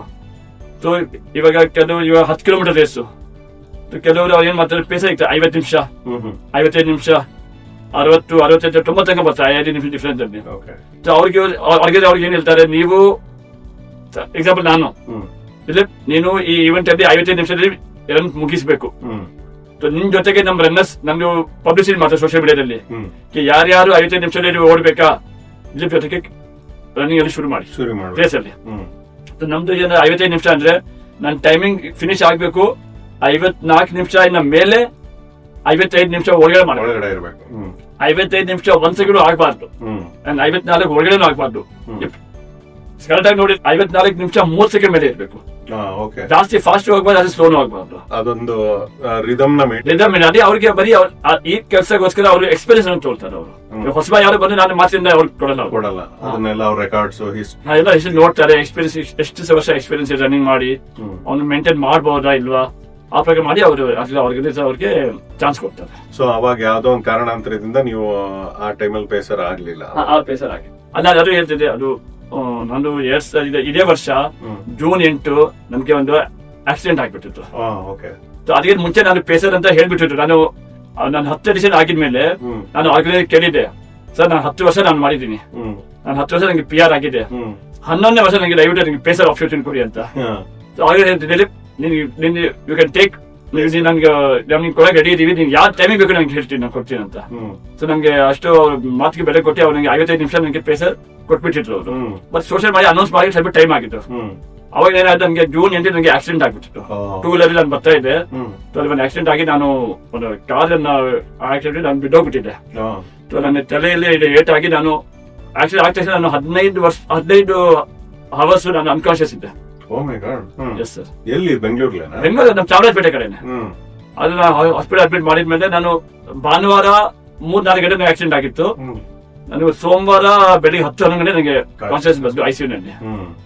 ಅವಾಗ ನಾನು ತುಂಬಾ ವೀಕ್ ಪ್ರಾಬ್ಲಮ್ ಆಗಿದೆ. ನಾನು ರೇಸ್ಗೆ ಜಸ್ಟ್ 5 ವಾರ ಇತ್ತು. ಆಮೇಲೆ ಆರ್ಗನೈಸರ್ಗೆ ಹೇಳ್ಬಿಟ್ಟೆ, I think I have to back out from our pacing. ಅದು ತುಂಬಾ ಇಂಟೆನ್ಸಿಟಿ ಇಲ್ಲ, ಪೀಪಲ್ ಮೇಲೆ ಡಿಪೆಂಡ್ ಇರ್ತಾರೆ. ನನ್ ರೇಸ್ ನಾನು ಹೆಂಗಾದ್ರು ಮಾಡ್ಬೋದು, ನಾನು ನಡ್ಕೊಂಡು ಮಾಡ್ತೀನಿ, ಏನೋ ಮಾಡ್ತೀನಿ. ಬಟ್ ಜನಗಳು ನನ್ನ ಮೇಲೆ ಡಿಪೆಂಡ್ ಆಗಿದ್ದಾರೆ, ನಾನು ಅವ್ರಿಗೆ ಮಾತನ್ನ ಉಳಿಸಲೇಬೇಕು. ಅದೇ ನಾನು ಆಗಲ್ಲ ಅಂತ ಹೇಳ್ಬಿಟ್ಟಿದ್ದೆ ಅವ್ರಿಗೆಲ್ಲ, ಬ್ಯಾಕ್ಔಟ್ ಆಗ್ಬಿಟ್ಟೆ. ಆಮೇಲೆ ಮುಂದಿನ ವರ್ಷ ಮಾಡ್ತೀರಾ ಬಿಡಿ, ನೋಡೋಣ ಸರ್ ಆ ಪ್ರಕಾರ. ಬಟ್ ನನಗೆ ರೇಸ್ ಸ್ಟಾರ್ಟ್ ಆಗಿದ್ರೆ 4 ವಾರ ಆಯ್ತು ನನಗೆ. ನಾನು 4 ವಾರಲ್ಲಿ ರೆಡಿ ಆಗ್ಬಿಟ್ಟು ನಾನೇ ಹೊಡಿದ್ದೆ 53 ನಿಮಿಷದಲ್ಲಿ. Very good. ಅಲ್ಲೂ ಬಂತಲ್ಲ ಇನ್ನೇನು 55 ಮಿನಿಟ್ಸ್ಗೆ 53 ಓಡ್ಬಿಟ್ಟಿದ್ದೆ. ಇಲ್ಲಿಂದ ಶುರುವಾಗಿ ಮ್ಯಾರಥಾನ್ ಜರ್ನಿ. ಈ ಮ್ಯಾರಥಾನ್ ಅಂದ್ರೇನು, ಮತ್ತೆ ಮ್ಯಾರಥಾನ್ ನಿಮ್ಮ ಒಂದು ಪ್ರಯಾಣ, ದಿಲೀಪ್ ಮ್ಯಾರಥಾನ್ ಪ್ರಯಾಣ ಅನ್ನೋದಕ್ಕೆ ಅದ್ರ ಬಗ್ಗೆ ಸ್ವಲ್ಪ ಹೇಳಿ. ಮ್ಯಾರಥಾನ್ ಅಂದ್ರೆ ಏನು ಅಂತ ಫಸ್ಟ್ ಹೇಳ್ಬಿಡಿ ವೀಕ್ಷಕರಿಗೆ.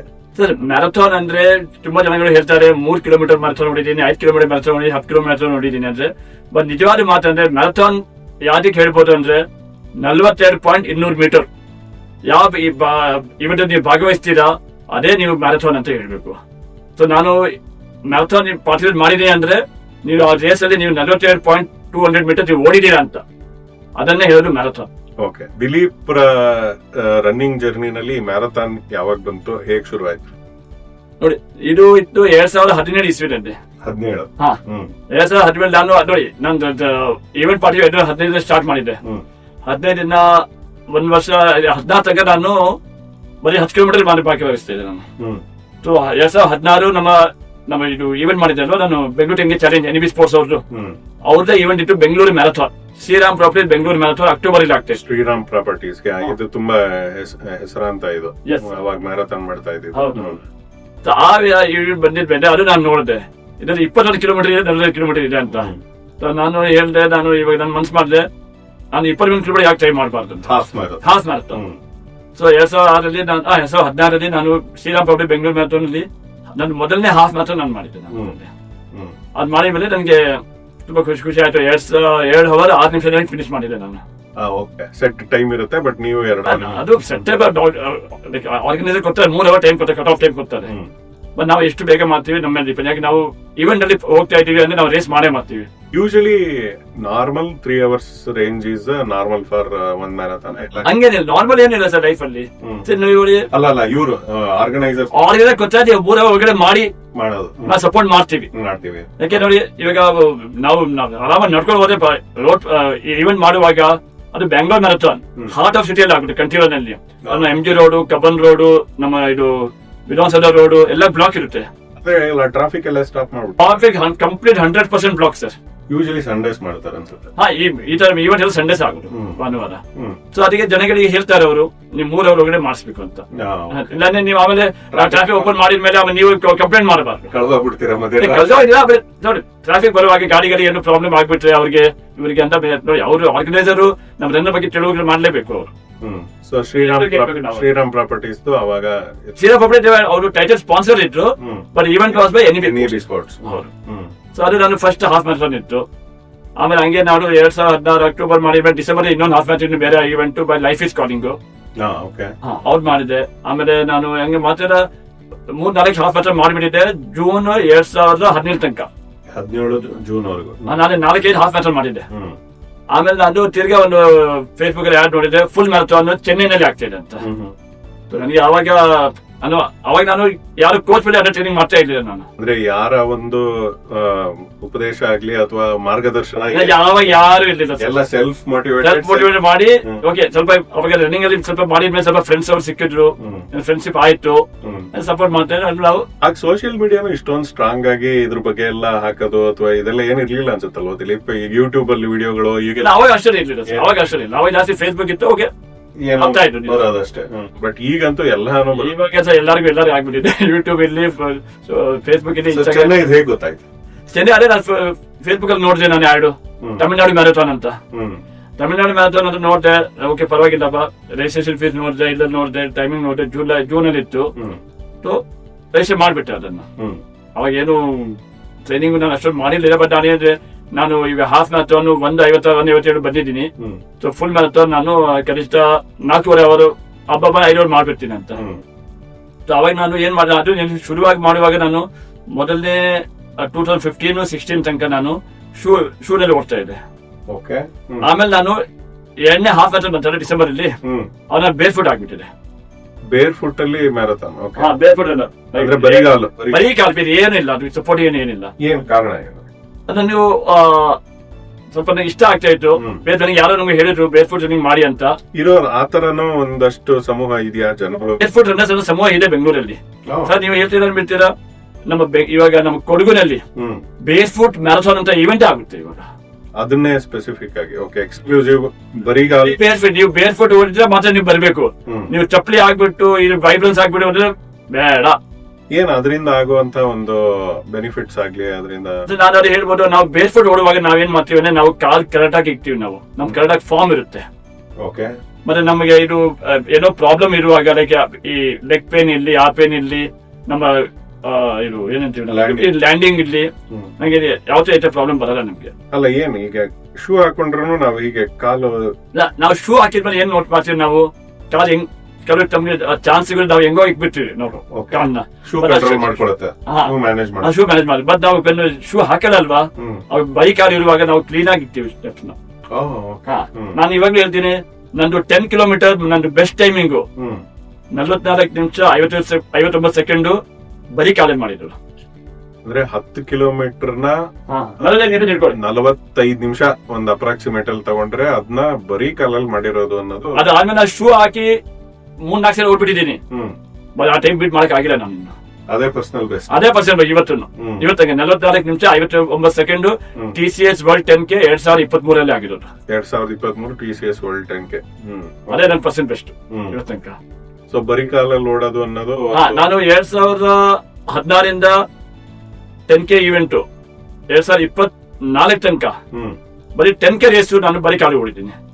ಹಾಗಿದ್ರೆ ಇದರಿಂದ ಒಂದ್ ತಿಳ್ಕೊಬೇಕಾರೋ ಅಂಶ ಏನು ಅಂದ್ರೆ ಗೇರ್ಸ್, ರನ್ನಿಂಗ್ ಗೇರ್ಸ್ ಅನ್ನೋದಕ್ಕೇನೆ ಒಂದ್ ದೊಡ್ಡ ಸ್ಪೆಂಡಿಂಗ್ ಅಮೌಂಟ್ ಇದೆ ಅಂಡ್ ಅದು ಅಷ್ಟು ಕಮ್ಮಿ ಬಜೆಟ್ ಏನಲ್ಲ. ನಾನು ಗಮನಿಸಿರೋಂಗೆ ಅಯ್ಯೋ ನನಗಿದೊಂದು ಕಾಸ್ಟ್ಲಿ ಅಫೇರ್ ಆಗೋಯ್ತಲ್ಲ, ಇದೊಂದು ನನ್ನ ಪ್ಯಾಷನ್ ಅನ್ನೋರ್ಗೆ ದಿಲೀಪ್ ಅವ್ರು ಇವಾಗ ಹೇಳ್ತಾ ಇರೋದ್ ಕೇಳಿದ್ರೆ ಏನ್ ಅಂತ ಹಂಗೆ ನೀನು ಬೇರ್ ಫುಟ್ ಅಲ್ಲಿ ನೋಡೋದನ್ನೇ ಒಂದ್ ಟ್ರೈ ಮಾಡ್ಕೊಂಡು ನೀನ್ ಖರ್ಚಿಲ್ದಂಗೆನೆ ಮಾಡ್ಬೋದಲ್ಲ. ನಮ್ ಬೆಂಗಳೂರಲ್ಲಿ ಒಬ್ಬ ರನ್ನ ಇದ್ದಾರೆ, ಥಾಮಸ್ ಬಾಬಿ ಫಿಲಿಪ್ ಅಂತ. ಥಾಮಸ್ ಬಾಬಿ ಫಿಲಿಪ್ ಅವ್ರ ವಯಸ್ಸು ನಮ್ ಪ್ರಕಾರ 55 ವರ್ಷ ತನಕ ಅದಕ್ಕೆ ಅಕ್ಕಪಕ್ಕ ಇದೆ ಇವಾಗ. ಅವರು ಬೆಂಗಳೂರಲ್ಲಿ ಬೇರ್ ಫುಟ್ ರನ್ನರ್ ಅಂದ ಫೇಸ್ ಅವರೇ ಎಷ್ಟು ವರ್ಷದಿಂದ. So Thomas Bobby Philip bare foot runner, ಅವರು ಒಂಥರ godfather of Bengaluru face, ಬೆಂಗಳೂರಿನ ಫೇಸ್ ಆಫ್ ದ ಬೆಂಗಳೂರು ಅಂತ ಹೇಳ್ತೀವಲ್ಲ ಕಮ್ಯುನಿಟಿ. ಥಾಮಸ್ ಬಾಬಿ ಫಿಲಿಪ್ ನ ತುಂಬಾ ಜನ ತಿಳ್ಕೊತಾರೆ. ಇಲ್ಲೇ ಇದಾರ ಬೆಂಗಳೂರಲ್ಲೇ ಸರ್. ಓ ಮೈ ಗಾಡ್. ಸರ್ ಅವ್ರು ಹೇಳ್ತಿದ್ದ ಅವ್ರು ಓಡುವಾಗ ನೀವು ರೇಸ್ ಮಾಡೋದು ನೋಡ್ಬಿಟ್ರೆ ಟಿ ಶರ್ಟ್ ಹಾಕಿಲ್ಲ, ಚಪ್ಪಲಿನೂ ಹಾಕಿಲ್ಲ, ಸಾಕ್ಸ್ ಹಾಕಿಲ್ಲ, ಏನು ಹಾಕಿಲ್ಲ. ನಾವು ಟೈಮಿಂಗ್ ನೀವು ನೋಡ್ಬೇಕು. ಅದೇ 55 ವಯಸ್ಸಲ್ಲಿ ಅವ್ರು ಇವತ್ತು 10 ಕಿಲೋಮೀಟರ್ 40 ನಿಮಿಷದಲ್ಲಿ ಮಾಡ್ತಾರೆ. ಅದು ಬರೀ ಕಾಲಲ್ಲಿ ನೋಡಿ, ಎಲ್ಲ ಪ್ರೇರಣೆ ಅಲ್ವಾ ಇವೆಲ್ಲ. ಅವ್ರಿಂದ ತುಂಬಾ ಜನ ರನ್ನರ್ಸ್ ಬೇರ್ ಫುಟ್ ಅಲ್ಲಿ ಕನ್ವರ್ಟ್ ಮಾಡಿದ್ದಾರೆ. ಬೇರ್ ಫುಟ್ ಅಲ್ಲಿ ಓಡಿ ತುಂಬಾ ಓಡಿ. ಬೇರ್ ಫುಟ್ ಅಲ್ಲಿ ನಮ್ಗೆ ಏನು ಪ್ರಾಬ್ಲಮ್ ಇಲ್ಲ. ಒಂದ್ ಮಾತ್ರ ನಾವು ನಮ್ಮ ಡಾಕ್ಟರ್ ಹೋಗುವಾಗ ನಾವು ಅಂತ ಏನ್ ಹೇಳ್ತೀವಿ, ನಾವು ಅದ್ರಲ್ಲಿ ಏನು ಮ್ಯಾಟ್ ತಗೊಂಡ್ಬಿಡ್ತಿಲ್ಲ ನಾವು ಕಾಲ್ ಮೇಲೆ ಇಕ್ಬಿಟ್ಟು ನಮ್ಗೆ ಸೌಂಡ್ ಎಲ್ಲ ಬರುತ್ತೆ, ಆಕ್ಟಿವೇಶನ್. ಬೇರ್ ಫುಟ್ ರನ್ನಿಂಗ್ ಅಲ್ಲಿ ಅದೇ ಇರೋದು, ಅದು ಆಲ್ಮೋಸ್ಟ್ ಸಿಮಿಲರ್ ಇರೋದು. ಆ ಟೈಪ್ ನಿಮ್ಗೆ ಒಳ್ಳೇದೇ ಆಗುತ್ತೆ, ಕೆಟ್ಟದೇನಾಗಿಲ್ಲ ಮೈಗೆ. ಅಪ್ಲೇ ನಿಮ್ಗೆ ಯಾರು ಗ್ಲಾಸ್ ಆಫೀಸ್ ಮುಳುಗಿ ಅದು ಬೇರೆ ವಿಷಯ. ಅದಕ್ಕೆ ನಾನು ಬೇರ್ ಫುಟ್ ರನ್ನಿಂಗ್ ಜಾಸ್ತಿ ನಾನು ಮಾಡಿರೋದು ನೈಸ್ ರೋಡ್ ಅಲ್ಲೇನೆ.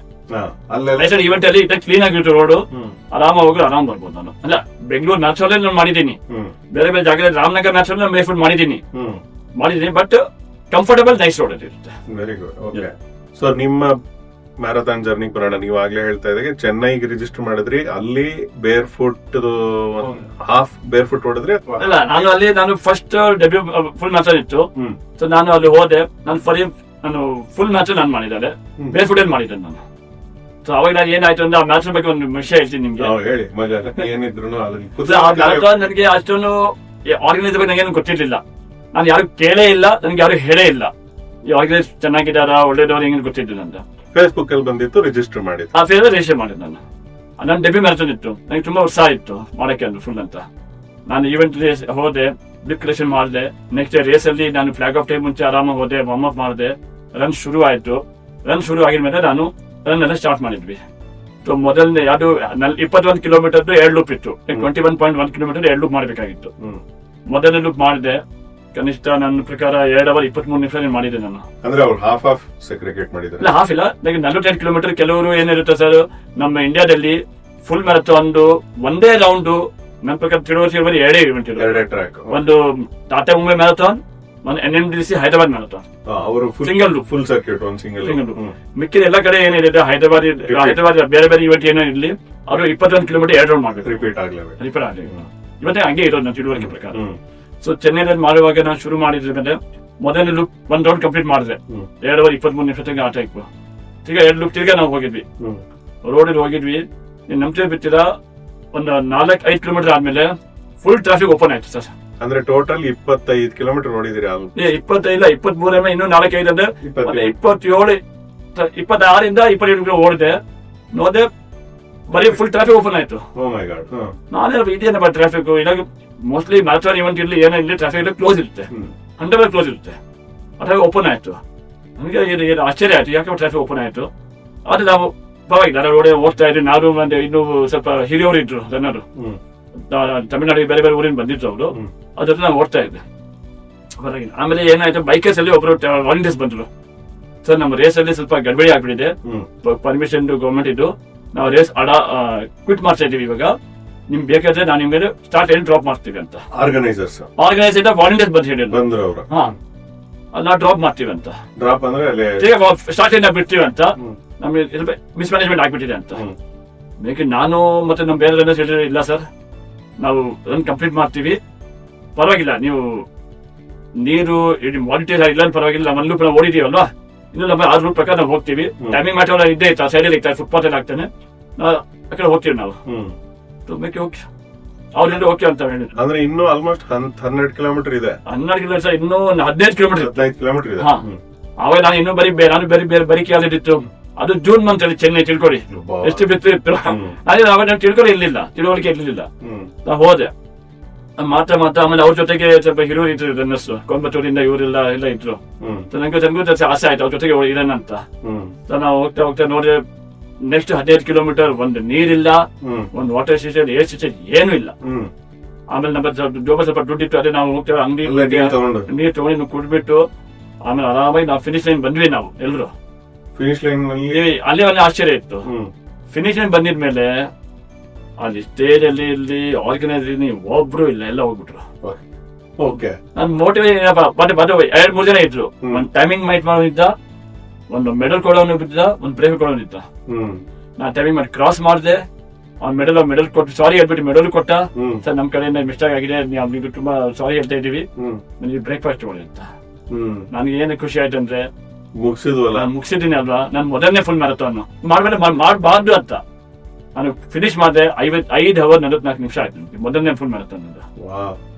ಒಳ್ಳೆ ನೆನಪಿನಲ್ಲಿ ಉಳಿಯುವಂತ ಒಂದು ಆ ಮ್ಯಾರಥಾನ್ ನನ್ನ ಲೈಫ್ ಅಲ್ಲಿ ಯಾವತ್ತೂ ಮರೆಯಲ್ಲ, ಮೊದಲನೇ ಮ್ಯಾರಥಾನ್. ಮೊದಲನೇದು ಏನ್ ಅವ್ರ ಆರ್ಗನೈಸರ್ಸ್ ಆಗಿದ್ರೆ ಮೊದಲನೇ. ಆಮೇಲೆ ನನ್ಗೆ ಗೊತ್ತಾಯ್ತು ಈವೆಂಟ್ ಮಾಡಿದ್ಮೇಲೆ ಆರ್ಗನೈಸರ್ ಸ್ವಲ್ಪ ಸೆಲೆಕ್ಷನ್ ಅಂತ ಫ್ರೆಶರ್ಸ್ ಇದ್ರು, ಏನೋ ಇದ್ರು. ಆಮೇಲೆ ತುಂಬಾ ಜನ ಪೋಸ್ಟ್ ಮೇಲೆ ಎಲ್ಲ ಹಾಕಿದ್ರು, ಡಿಲೀಟ್ ಮಾಡ್ಬಿಟ್ರು ಅವರೆಲ್ಲ. ಪರವಾಗಿಲ್ಲ, ಅವ್ರು ಏನೋ ಮಾಡಿ ನಂಗೆ ಟೈಮಿಂಗ್ ಸರ್ಟಿಫಿಕೇಟ್ ಆಯ್ತಾ, ನಾನು ಮೆಡಲ್ ಫಿನಿಶ್ ಮಾಡ್ದ, ನನ್ಗೆ ಖುಷಿ ಆಯ್ತು, ಮಾಡ್ಬಿಟ್ಟೆ. ಇದರಿಂದ ಒಂದ್ ಗೊತ್ತಾಗುತ್ತೆ, ಈಗಿನ ಕಾಲದಲ್ಲಿ ಅದರಲ್ಲೂ ಇತ್ತೀಚಿನ ದಿನಗಳಲ್ಲಿ ಇದು ತುಂಬಾ ಪಾಪ್ಯುಲಾರಿಟಿ ಗೈನ್ ಮಾಡ್ತಾ ಇರುವಾಗ ರನ್ನರ್ಸ್ ಅಥವಾ ರನ್ನಿಂಗ್ ಇವೆಂಟ್ಸ್ ಇದ್ರ ಬಗ್ಗೆ ಆರ್ಗನೈಸರ್ಸ್ ಏನು ಅನ್ನೋದು ನೋಡೋದು ಕೂಡ ಒಂದು ಮುಖ್ಯ. ಯಾಕಂದ್ರೆ ಇದರಿಂದ ಸಿಕ್ಕಾಪಟ್ಟೆ ಒಂದು ಪಾಪ್ಯುಲಾರಿಟಿ ಗೈನ್ ಆಗುತ್ತೆ, ಅಂಡ್ ನಮ್ಗೂ ಲೈಮ್ ಲೈಟ್ ಬರ್ತೀವಿ ಅಂತ ಎಂತೆಂತವ್ರು ಬಂದು ಏನೇನ್ ಮಾಡ್ತಾರೆ ಅನ್ನೋದು ಗೊತ್ತಾಗಲ್ಲ. ಸುಮ್ನೆ ರಿಜಿಸ್ಟರ್ ಆಗ್ಬಿಟ್ರೆ ಏನೋ ಹಿನ್ನೆಲೆ ಗೊತ್ತಿಲ್ಲದಾಗೆ ಈ ರೀತಿ ಒಂದ್ ಎಂಡ್ ಆಗೋತರ. ಬಟ್ ನೆನಪಿನಲ್ಲಿ ಉಳಿಯದ್ ಬಿಡಿ ನಿಮಗ್ ಮೊದಲನೇ ಮ್ಯಾರಥಾನ್. ಸೊ ಇಷ್ಟ ದಿನದೊಳಗಡೆ ಅಲ್ಲಿ ಶುರು ಮಾಡಿದ್ದು ಚೆನ್ನೈನಲ್ಲಿ ಜೂನ್ 25, 2015 ನನ್ನ ಮೊದಲನೇ ಮ್ಯಾರಥಾನ್ ಇತ್ತು. Okay, 2015 June 2017 June 25. ಓಕೆ, ಅಲ್ಲಿಂದ ಈಗ ನನ್ನ ಮ್ಯಾರಥಾನ್ ಜರ್ನಿ ಶುರು ಆಯ್ತು. 8.5 ವರ್ಷ ಆಗಿದೆ. 8.5 ವರ್ಷದಲ್ಲಿ ಇನ್ನ ಎಷ್ಟು ಮ್ಯಾರಥಾನ್ಗಳು ಓಡಿದ್ರೆ? ಸರ್ ಇವತ್ತು ತನಕ ನಾನು ಓಡಿದ್ದೀನಿ 20 ಮ್ಯಾರಥಾನ್ ಹೋಗ್ಬಿಟ್ಟಿದ್ದೀನಿ, ಫುಲ್ ಮ್ಯಾರಥಾನ್. 20 ಮ್ಯಾರಥಾನ್ ಫುಲ್ ಆಗಿದೆ. ಎಸ್ ಸರ್, ಫುಲ್ 42 ಕಿಲೋಮೀಟರ್ 42.2 ನಾನು 20 ಸಲ ಆಗಿದ್ದೀನಿ. ಅದರಲ್ಲಿ ಒಂದ್ ಮಿಶ್ರಣನೂ ಇದೆ, ಬೇರ್ ಫುಟ್ ಬರಿಗಾಲಲ್ಲಿ ಓಡಿರೋದು, ಮತ್ತೆ ಅದು ಹೇಳ್ತೀನಿ ನಿಮ್ಗೆ. 2019 ನಂದು ಅದೇ ಶ್ರೀರಾಮ್ ಪಬ್ಲಿಕ್ ಬೆಂಗಳೂರು ಮ್ಯಾರಥಾನ್. ಅವಾಗ ನಾನು ಏನ್ ಮಾಡಿದೆ, ನನ್ಗೆ ಟೈಮಿಂಗ್ ಇಂಪ್ರೂವ್ ಮಾಡ್ಬೇಕು. ಅವತ್ತಾಗ ನಾನು ಏನು ನನ್ನ ಪ್ರಕಾರ ನಾನು ಮಾಡಿದ್ದೆ ಅವಾಗ 4 ಅವರ್ 15 ನಿಮಿಷ ಮಾಡಿದೆ ನಾನು. ಅದಕ್ಕೆ ನಾನು ಇಂಪ್ರೂವ್ ಮಾಡ್ಬೇಕು. ಏನ್ ಮಾಡಿದೆ ಅಂದ್ರೆ ನನ್ಗೆ ಗೊತ್ತು ನನ್ಗೆ ಶಕ್ತಿ ಇರೋದು ಬೇರ್ ಫುಟ್ ಅಲ್ಲೂ ಇದೆ, ಬಟ್ ಅದು ಬರೀ ಹಾಫ್ ಮ್ಯಾರಥಾನ್ಗೆ. ಫುಲ್ ಮ್ಯಾರಥಾನ್ ನಾನು ಬೇರ್ ಫುಟ್ ಮಾಡಿದ್ರೆ ನಂಗೆ ಆಗಲ್ಲ. ಹಾಗೆ ನಾನು ರಾಜ್ಯವನ್ನು 2015 ಜೂನ್ ಅಲ್ಲಿ ನಾನು ಫುಲ್ ಮ್ಯಾರಥಾನ್ ಮಾಡಿದ್ಮೇಲೆ ಬೇರ್ ಫುಟ್ ಬರೀ ಕಾಲು, ನೆಕ್ಸ್ಟ್ ಮ್ಯಾರಥಾನ್ ಹೈದರಾಬಾದ್ ನಾನು ಶೂ ಇಂದ ಶುರು ಮಾಡ್ಬಿಟ್ಟೆ. ಅಲ್ಲಿಂದ ನಾನು ಹೇಳ್ದೆ ನನ್ಗೆ ಬಾಡಿಗೆ ಅಷ್ಟೊಂದು ತಡ್ಕೊಳಕ್ ಆಗ್ತಾ ಇಲ್ಲ, ಬರೀ ಕಾಲು. ಹಾಫ್ ಮ್ಯಾರಥಾನ್ ತಿಳ್ಕೊಬಹುದು ನಾನು, ಬಟ್ ಆಮೇಲೆ ನಾನು ಶೂನ ಶುರು ಮಾಡ್ಬಿಟ್ಟೆ.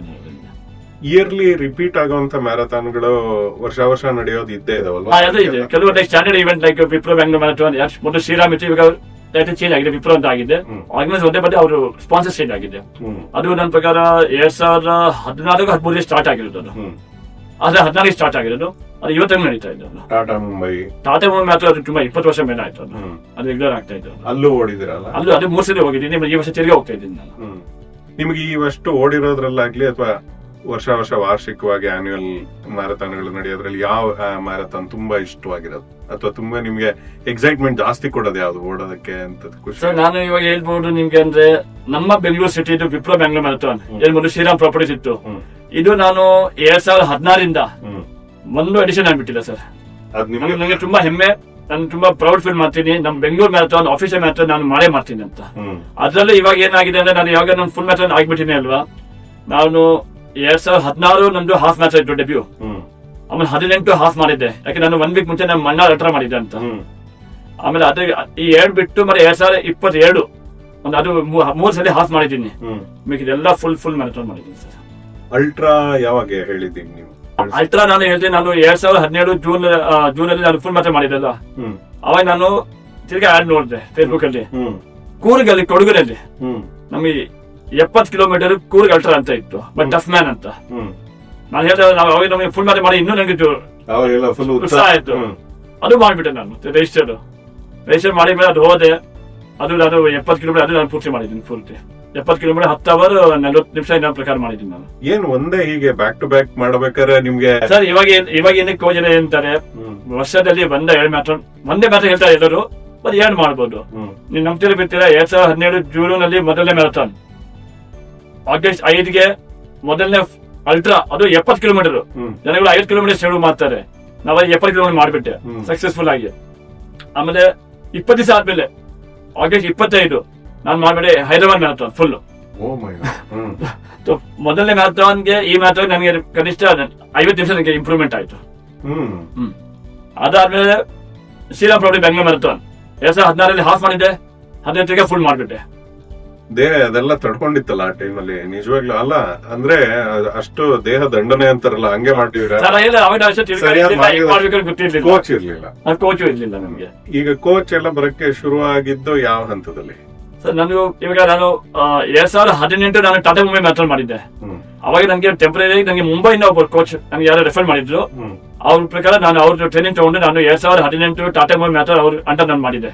ಅದು ಒಂದೇ ಇವೆಂಟ್. ಮಾಡಿದ್ಮೇಲೆ ನಾನು ಲೈಕ್ 4 ಅವರ್ 15 ನಿಮಿಷ ಮಾಡಿದ್ದೀನಿ. ನಾನು 4 ಅವರ್ 21 ನಿಮಿಷ ಮಾಡಿದ್ದೆ ನಾನು. ಅದು 4ನೇ ಫುಲ್ ಮ್ಯಾರಥಾನ್ 4 ಅವರ್ 21 ನಿಮಿಷ ಮಾಡಿದ್ದೆ ನಾನು. ಅದು ಅದಾದ್ಮೇಲೆ ಈಗ ನಾನು ವಿದೌಟ್ ಕೋಚ್ ಶುರು ಮಾಡಿದೆ ನಾನು. ಇವಾಗ ಹೇಳಿದ್ರೆ ಸರಿಯಾಗಿ ನಾನು ಕೋಚ್ ಅಂಡರ್ ಟ್ರೈನಿಂಗ್ ಮಾಡಿರೋದು 2021 ಫೆಬ್ರವರಿಯಿಂದ. ಪೇಸ್ ಮೇಕರ್ಸ್ ಅಂತ ಬೆಂಗಳೂರಲ್ಲಿ ಒಬ್ಬ ಟೀಮ್ ಇದೆ, ಅವ್ರ ಕೋಚ್ ಹೆಸರು ಕೊಸಂದ ಪಾಣಿ ಸರ್ ಅಂತ. ಅವ್ರು ಇಂಡಿಯನ್ ಏರ್ ಫೋರ್ಸ್ ಇಂದ ಇದ್ದಾರೆ. ಅವರು pace makers Kodandapani ex Indian air force person. ಅವರಿಂದ ನಾನು 2021 ಅವ್ರಿಗೆ ಟ್ರೈನಿಂಗ್ ಮಾಡ್ತಾ ಇದ್ದೀನಿ ನಾನು.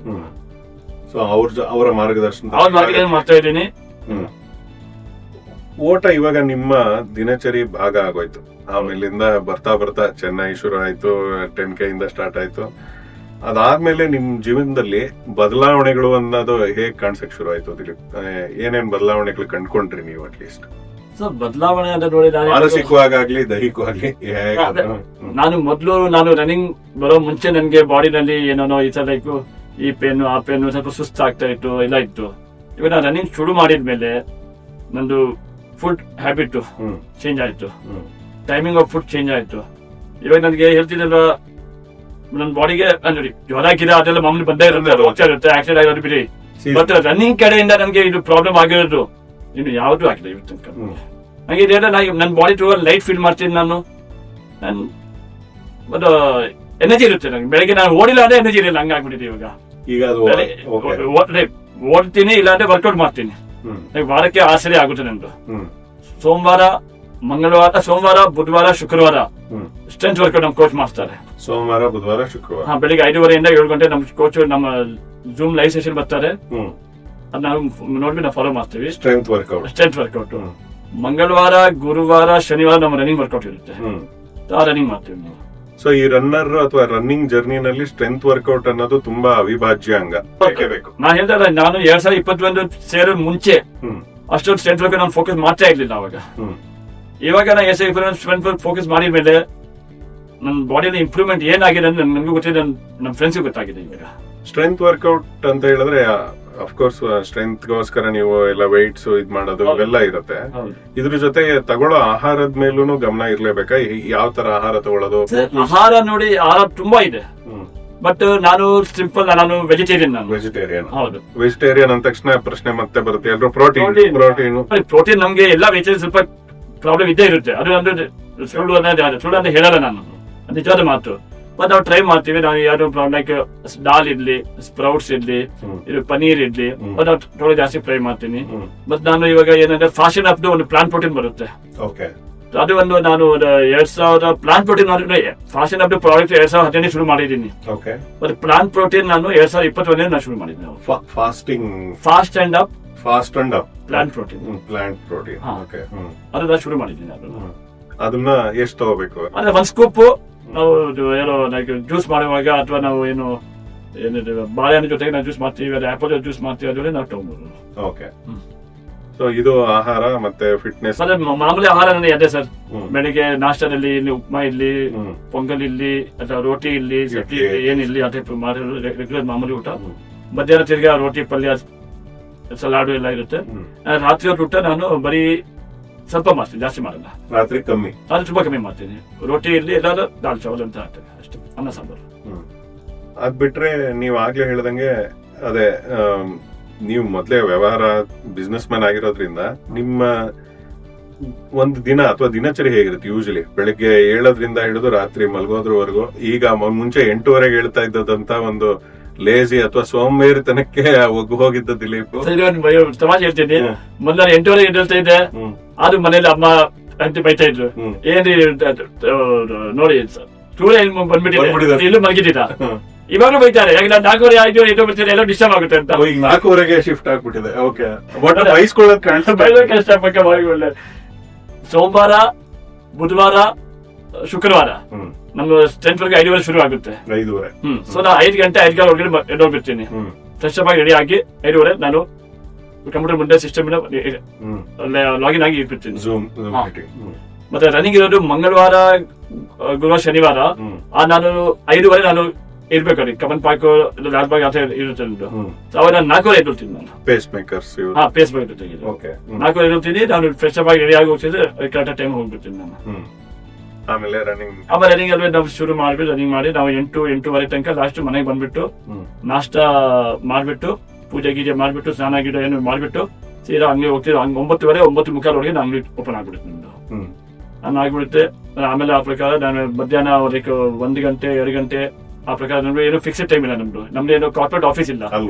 ಸೊ ನಮ್ದು ಕಸ್ಟಮರ್ ಯಾವಾಗ ಬರ್ತಾರೆ ಯಾವಾಗ ಬರಲ್ಲ ನಾವು ಹೇಳಕ್ಕಾಗಲ್ಲ. ನಮ್ಗೆ ಏನು ಟೈಮಿಂಗ್ ಇಲ್ಲ ನಮ್ದು. ಬಟ್ ನಾವು ಟ್ರೈ ಮಾಡ್ತೀವಿ 1 ಗಂಟೆಯಿಂದ 3 ಗಂಟೆ ಮಧ್ಯದಲ್ಲಿ ನಾವು ಏನೋ ಲಂಚ್ ಮಾಡ್ಬಿಡ್ತೀವಿ ಅಂತ. ಲಂಚ್ ತಿರ್ಗಾ ಹೆವಿ ಹೇಳ್ತೀನಿ ನಾನು. 1 ರಿಂದ 3 ಗಂಟೆ ಯಾವಾಗ ಟೈಮ್ ಸಿಗುತ್ತೆ, 1:30 ಇರ್ಬೋದು, 2 ಇರ್ಬೋದು, 2:30 ಇರ್ಬೋದು. ಲಂಚ್ ನಾವು ಮಾಡ್ಬಿಡ್ತೀವಿ ಫುಲ್ ಹೆವಿ. ಲಂಚ್ ಯಾವಾಗ್ಲೂ ಹೆವಿ ಇರುತ್ತೆ. ಇವಾಗ ರನ್ನಿಂಗ್ ಬಂದಿದ ಮೇಲೆ ತಿಳ್ಕೋ ಗೊತ್ತಾಯ್ತು, lunch is very most important. ನಾವು ಸ್ಕಿಪ್ ಮಾಡಬಾರ್ದು ಅದು.